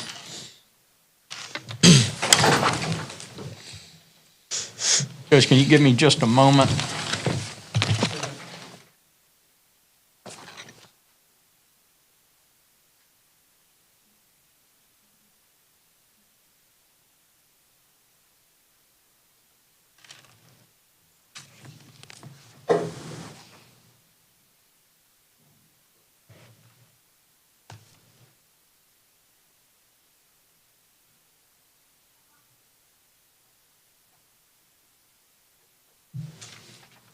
Judge, we made a counteroffer that the state's not willing to accept. I'll need to draft something up and see him again. So you want to leave it on the trial docket? No, Judge, let's set it for the 9th. I don't want the state sending subpoenas out on it. And No objection. All right, we'll also put him on for the 9th at 9 a.m. Thank you, Judge.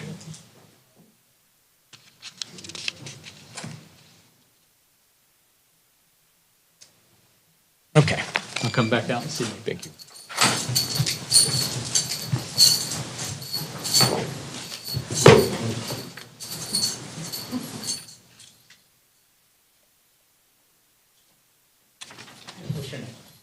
McKinney. Okay. What is your name, sir? Hunter McKinney. Judge, we have a negotiated plea in this case. If I can approach. Yes, sir. Or she's the town.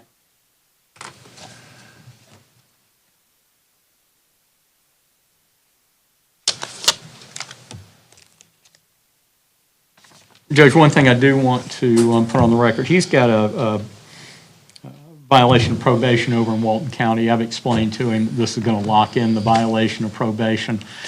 He's aware of that and is elected to resolve the case by plea anyway. All right, sir, would you raise your right hand to be sworn then? Do you swear or affirm the evidence you're about to give be the truth, the whole truth, and nothing but the truth? Yes, sir. And what is your name? Hunter McKinney.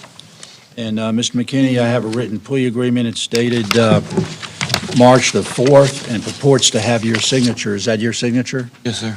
And prior to signing this, did you read it? Yes, sir. Did you understand it? Yes, sir. Did you go over it with your attorney? Yes, sir. And did he satisfactorily explain the terms and conditions of the written plea to you? Yes, sir. Do you have any questions concerning it this morning? That it's time served here. He gets credit for the time that he served, Judge. That's what the CTS is after. Right. You'll get credit for time served. That's the law, too. Do you have any other questions, sir? Do you have to put a motion in for me to go to Walton County, or does it, they just come pick me up? Once this case is resolved, then Walton County is, my understanding is Walton County will probably send someone over to transport you back to Walton County. That's what normally happens, sir. I've never seen it go any other way. Okay. Any other questions, sir? That's it. Are you satisfied you've had sufficient time to discuss the case and any theories of defense to the charge with your attorney? And are you satisfied with the services of Mr. Williams, your attorney? Yes, sir. Has anybody forced, coerced, or threatened you to sign this written plea? No, sir. Have you had any drugs or alcohol within the last 24 hours? Okay.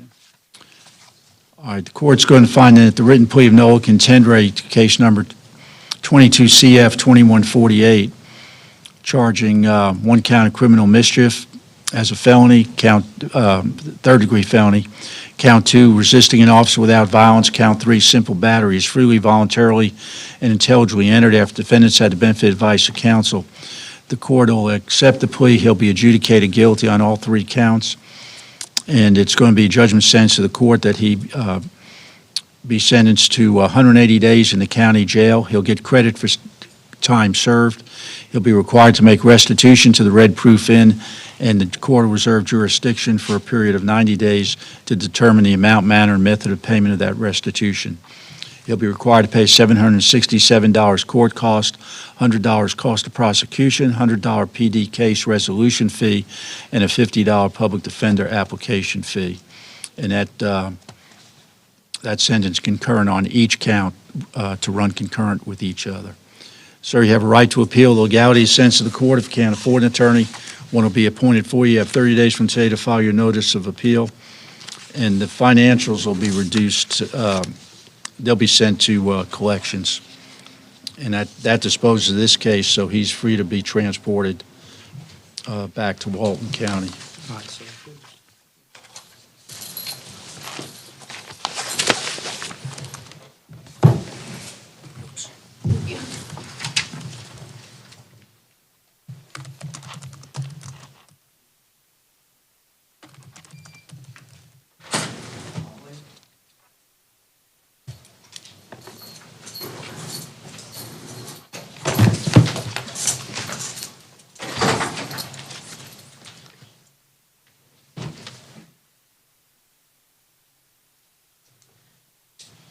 Are you Dusty Mobley? Okay. Judge, I'm going to move to continue this case. No objection. Set for April 24th, Mr. Williams? That's correct. All right, with that objection, we'll pass this for pretrial conference to April 24th, 9 o'clock. Docket day be May 1st, and jury selection May the 8th, both days 9 a.m. Thank you, Judge. Okay. April 24th. Excuse me? 24th, said? 24. April 24. We've already done Mr. Moore. That was, this is Mr. Moore. Morris.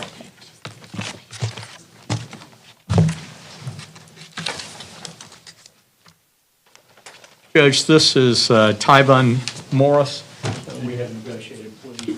All right. Score sheets attached, Your Honor. Sir, would you raise your right hand to be sworn, please?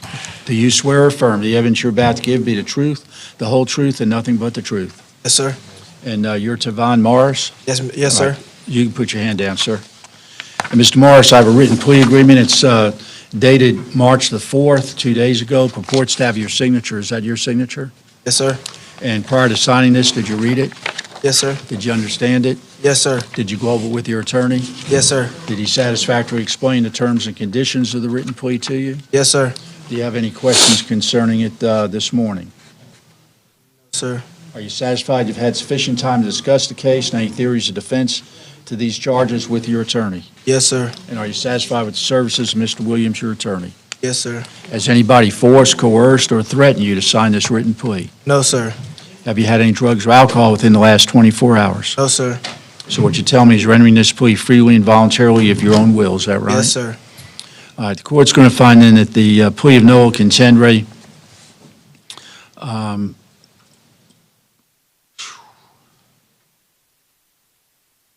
count one charge, what's that, possession of marijuana, is that right? Over 20 grams? It's with intent to, possession with intent to sell. With intent to distribute?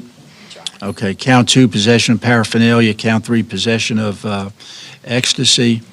Is freely, voluntarily, intelligently entered after the defendant's had the benefit of advice of counsel. He'll be adjudicated guilty on all three counts.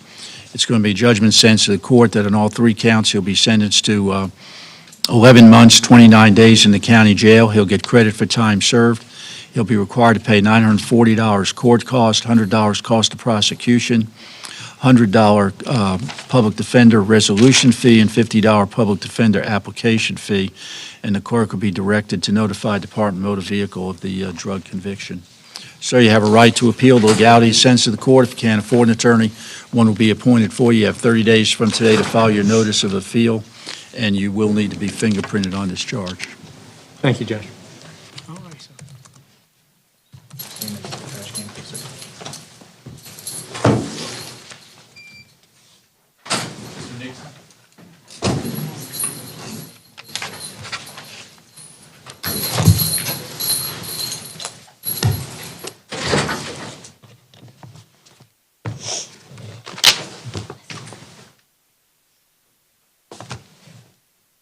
Judge, we've reached an agreement in the case. I need to write it up for him, though, and get his signature on it. If we can bring him back Thursday, I'll do that and go back out to see him again. All right. Any objection? No Passing- objection. All right, we'll pass it to Thursday, March 9th at 9 o'clock.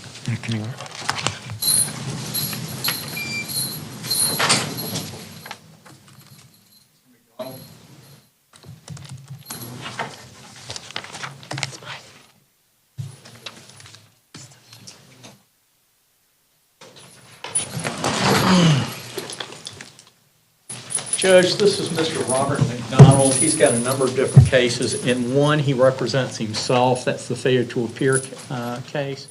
The public defender's office represents him on the others.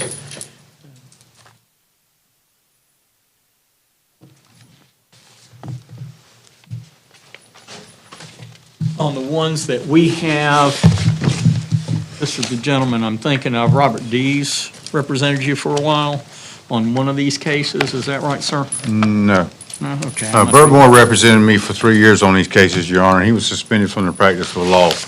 I had to subsequently fire Mr. Moore because of those issues. I represented myself periodically for a time being until I asked for deceded discovery because I hadn't seen it in 3 years. So therefore, I was placed back in the public defender's office for these cases, but on the failure to appear, I've been representing myself for that issue because Burt Moore was the attorney representing me at the time. Subsequently, I filed a notice of discovery on 1/23, I believe, and the state does not allow me to participate in that discovery. That's the failure to appear case. The 2648 case, for the record, Your Honor. Okay, so has there already been a Feretta hearing on the failure to appear? Yes, sir. I believe that there has, Judge. So a prior judge already made a determination Yes, sir. to represent yourself? Yes, sir, Okay. Judge Ketchel. So what's the outstanding issue on that, the discovery? Yes, sir, I haven't been able to participate in the discovery. Matter of fact, Your Honor, with just respect to the court, the state is actually in violation of the rule 3.2220. Did you file a demand for discovery? Yes, sir, I did. Okay. What's the status of Yes, Your Honor. As far as the paper discovery, it has been sent, mailed to the jail. Any video evidence cannot be shared. I don't have the possibility to share it because defendant cannot receive, it doesn't have access to internet to even receive it digitally. And he cannot receive a thumb drive, he cannot receive DVD copies. So that's the difficulty that we have in sharing that kind of discovery with Mr. That's part of the problem when you represent yourself, sir, is that you don't get any special privileges because you're representing yourself. And apparently that's a regulation or rule that the jail has. Your Honor, sir, I understand that part, but also, Your Honor, they can bring an investigator from the public defender's office down there and let you see that and view that. Well, but they don't represent you on that charge. I understand that, Your Honor. Now, let me ask you this. We're at a point where maybe you want to rethink being represented by an attorney on the failure to appear. I mean, you have a right to be represented by an attorney. Do you want to be represented by an attorney? If you can't afford one, I'll appoint the public defender in that case as well. Your Honor, I can't afford one right now. I'm trying to recover the money from Mr. Moore right now. So what I'm asking is, do you want me to appoint the public defender to represent you on the failure to appear? No, sir, I do not. You do not. Can I ask you why? I feel like I can better represent myself in that matter, Your Honor, because I've already worked on those issues regarding that matter. All right. It's already been determined that you can do that. I'm just giving you another opportunity to get court-appointed counsel. You'll probably be asked that question at almost every proceeding because the the case law requires it. So. Your Honor, also if I may, if we did work out the pre-existing cases, pre-existing to the failure to appear, I wouldn't mind dismissing that case. So that would not be the main case that he's facing right now. Okay. You understand that, sir? Yes, sir. What the Yes, prosecutor's absolutely. saying? I understand what the state says. Where are we on the other cases? Judge, I've got a note on it to ask for one more continuance. It's a matter of sitting down with him, going over the discovery.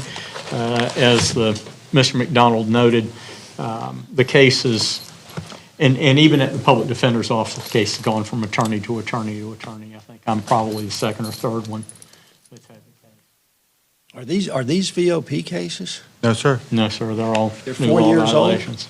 Yes, sir. 3.5 years old? Have you been in jail the whole time, sir? No, sir, I was not.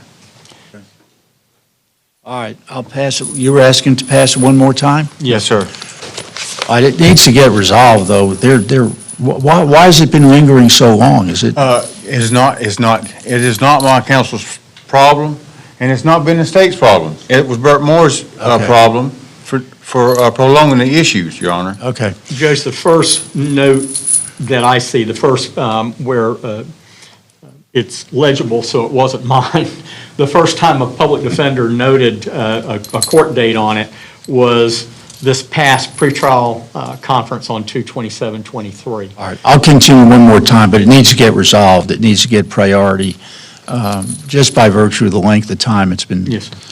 April 24th, pretrial, May 1st, 9 o'clock, docket day, May 8th, 9 o'clock, jury selection if it can't get resolved. Yes.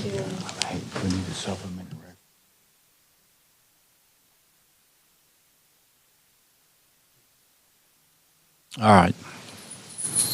Thank you, Your Honor. Yes, sir.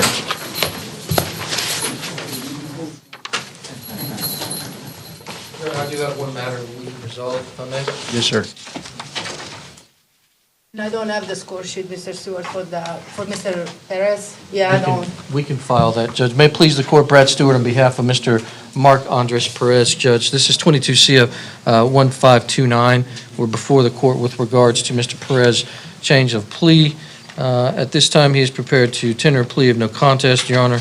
I do have a fully executed plea and sentencing agreement. Your Honor, may I approach? Yes, sir.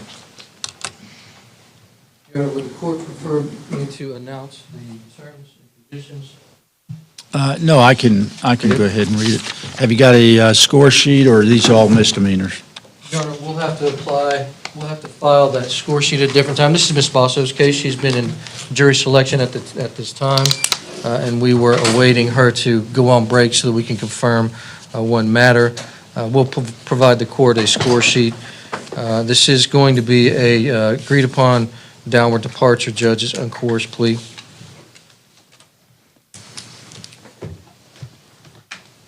All right, sir, would you raise your right hand to be sworn, please? Do you swear or affirm the evidence you're about to give be the truth, the whole truth, and nothing but the truth? Yes, sir.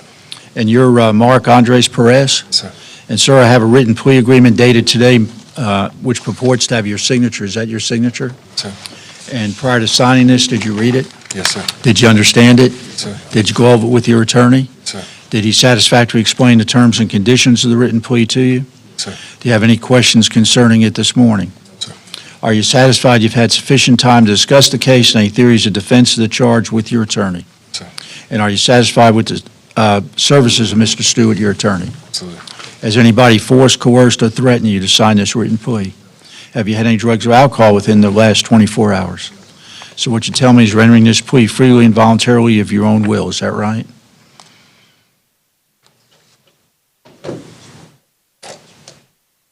And this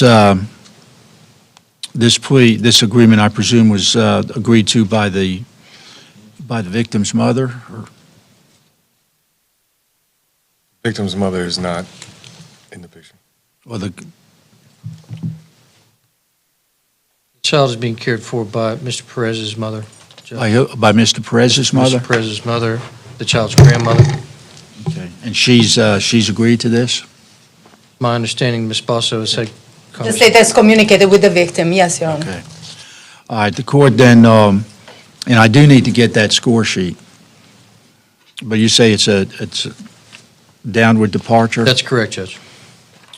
All right, the court then is going to find that the written plea of case number 22 CF 1529, charging one count of child abuse without causing great bodily harm, is freely, voluntarily, intelligently entered. After defendants had the benefit of advice of counsel, the court will accept the plea. He'll be adjudicated guilty on that count. It's going to be a judgment sentence of court that he be placed on probation for a period of 24 months.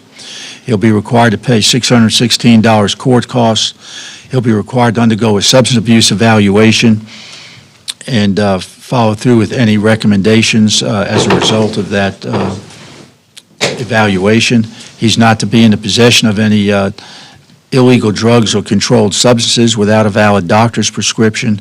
He'll be required to undergo anger management counseling and follow through with any counseling recommended. He's not to have any violent contact with the minor TAP, and he's permitted to travel for work purposes.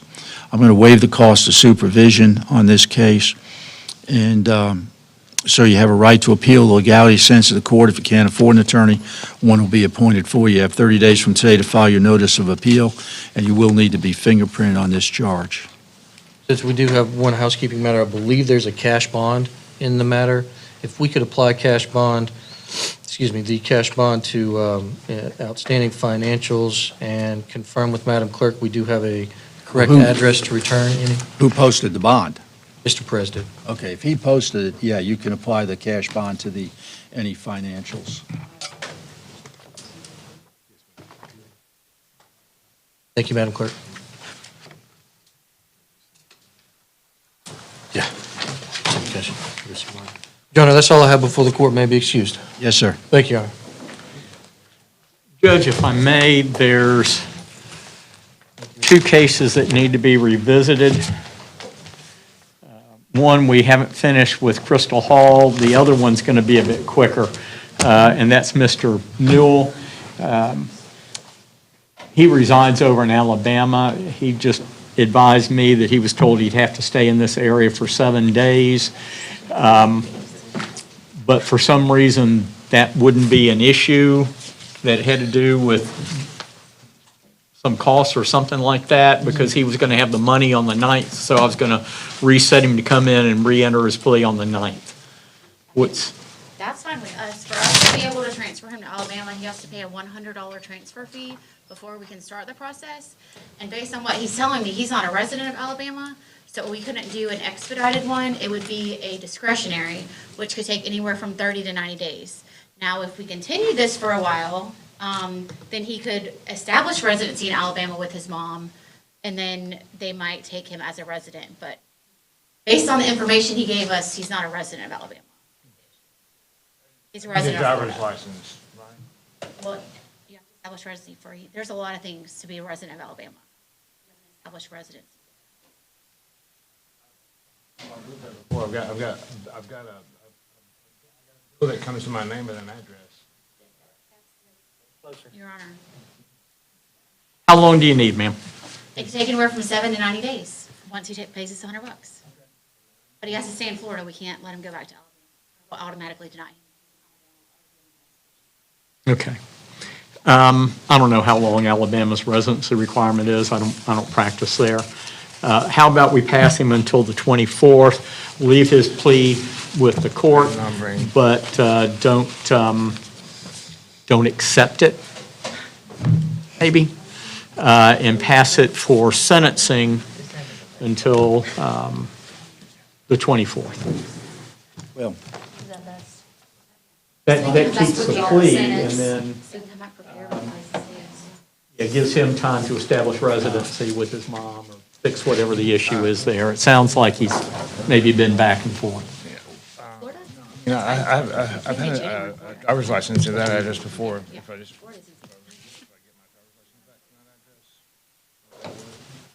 well, my understanding is, and probation, correct me if I'm wrong, but even if he establishes residency in Alabama,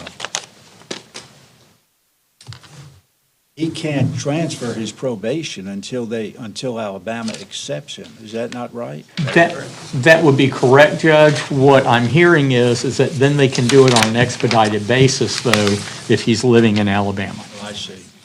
If he came in with a Alabama ID and a bill in his name from a residence in Alabama, then that helps him greatly.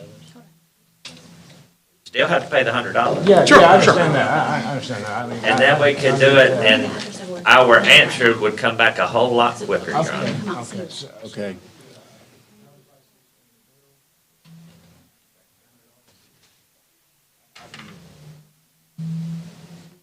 So It can we wouldn't matter if just it's Alabama or Washington State, it's the same thing. All right. Procedurally, then, how about we vacate the sentence Yes, sir. that was imposed today? I've already accepted his plea, and vacate the sentence that was imposed today and pass it to, how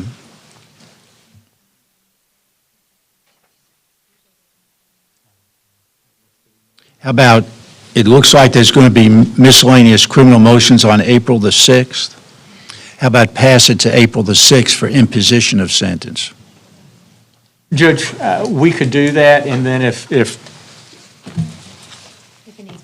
he needs more time, I'll ask for more time then. That's fine, Judge.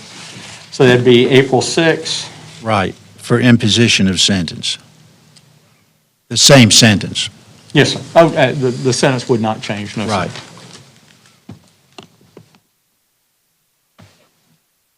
Should I retrieve the score sheet, Your Honor, or leave it? Do you still have it, or it's already gone down? Judge, I can bring a new copy if that's easy. Yeah, because there may be a different judge April the 6th. you should be able to pull it up, but that's, whatever works at this point, Judge. All right, so April the 6th, go ahead and get your DL over there. Okay. You know, Okay. get your bills over there. Thanks, sir. So Okay. much inconvenience. Oh, that's all right, that's all right. You said there was another one we need to revisit? There is Crystal Hall. We actually did not resolve that one. I have information. We have information. Yes, Your Honor. This was the welfare fraud, they trying to figure out what the restitution was. Yes, sir. Yes, Your Honor, apparently, in the first PTI agreement that was submitted, the total amount wasn't stated. Basically, this defendant owes $8,529.34 to DCF for welfare fraud. So I'll be willing to negotiate another PTI agreement for maybe 18 months, depending on how long Ms. Hall would need to pay off that amount. I also would want to request a minimum monthly payment of $200 a month. That won't get it done in 18 months. I do realize that, Your Honor. I just wanted to make sure that she pays at least a minimum, and then she would have to pay the balance at the end. And obviously, if it's not willing, violating the restitution, the court can address that. She willing to do another PTI then? Judge, she's willing to do that. We can resolve it today. Okay. So she was back for sentencing, but since it's going back to pretrial intervention, nothing else to do today then, I guess. I don't, do you want to give her a control date and come back to enter the agreement? I don't know how you guys do PTI over here. May I ask, could we set this case for the 9th? We prepare the agreement and the PTI. Can we give her something the following week? She has issues when she has to take off work. I asked her earlier if she could come back on the 9th and was told basically that work would be upset with her taking another day. So which day would work for her? What do you think would work for you? March, the next date after that would be March 30th. All right, Judge. March 30th then? That's fine, Your Honor, that works. All right, let's reset her case for March 30th for another pretrial intervention.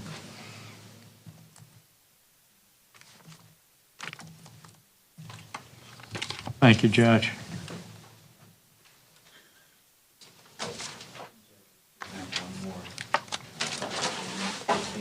Who is that? You're good. March 30th. Yeah, everything's going to be at 9 o'clock.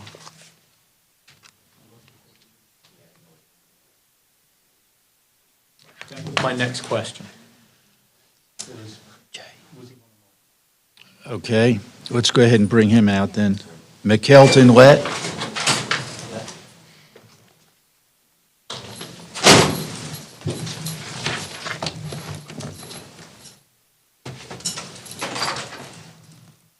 All right, are you Mr. Lett? Yes, sir. All right, Mr. Lett, this is here for docket day, and the docket indicates that you don't have an attorney. You're representing yourself, is that right? Sir. Now, sir, do you understand that you have a right to be represented by an attorney? If you can't afford an attorney, I'll appoint one for you. Do you want to be represented by an attorney? You do? Okay, well, at this point, I'll go ahead and appoint the public defender to represent you. Judge, at this time, we're going to ask for a continuance to the next pretrial conference. All right, I'm going to grant that under the circumstances. April 24th, pretrial. Docket day be May 1st, and jury selection be May the 8th. 9 a.m.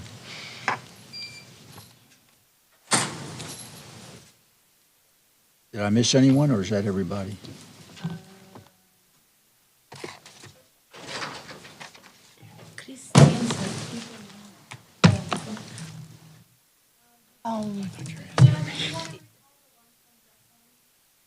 We need to recall that, yes, Your Honor. Why am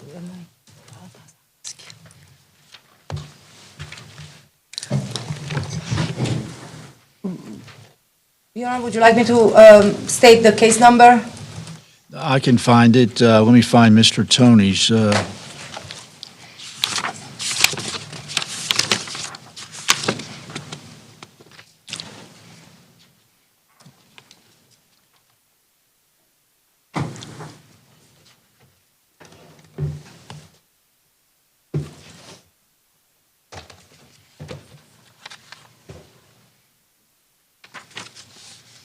Can't find Mr. Tony on my docket. I know he was here earlier. What's the case name? It's Holiday Dorch. Okay, I see it here. So, Your Honor, basically, Mr. Tony indicated that there was a PTI negotiated, but that was never entered by the defendant, so it could not have completed the requirements. I would ask that we place it on the docket for the next pretrial. Okay, well, what was Mr. Tony's understanding? Mr. Tony's understanding was that the PTI was executed and the defendant had completed all the requirements. Right, and you were going to check that? Correct. And I checked and I verified that the PTI was never executed. Okay. So the PDI was never completed? It was never signed and agreed upon. All right, so you want to put it on for April 24th? Yes, Your Honor, please. All right, let's pass it to April 24th for pretrial, May 1st docket, May 9th, strike that, May 8th jury selection, and then notify Mr. Tony of that, so he'll know to be here and get his client here. Thank you, Judge. Okay. Anything else? That's it? All right, thank you, folks. We're adjourned then. Thank you, Judge.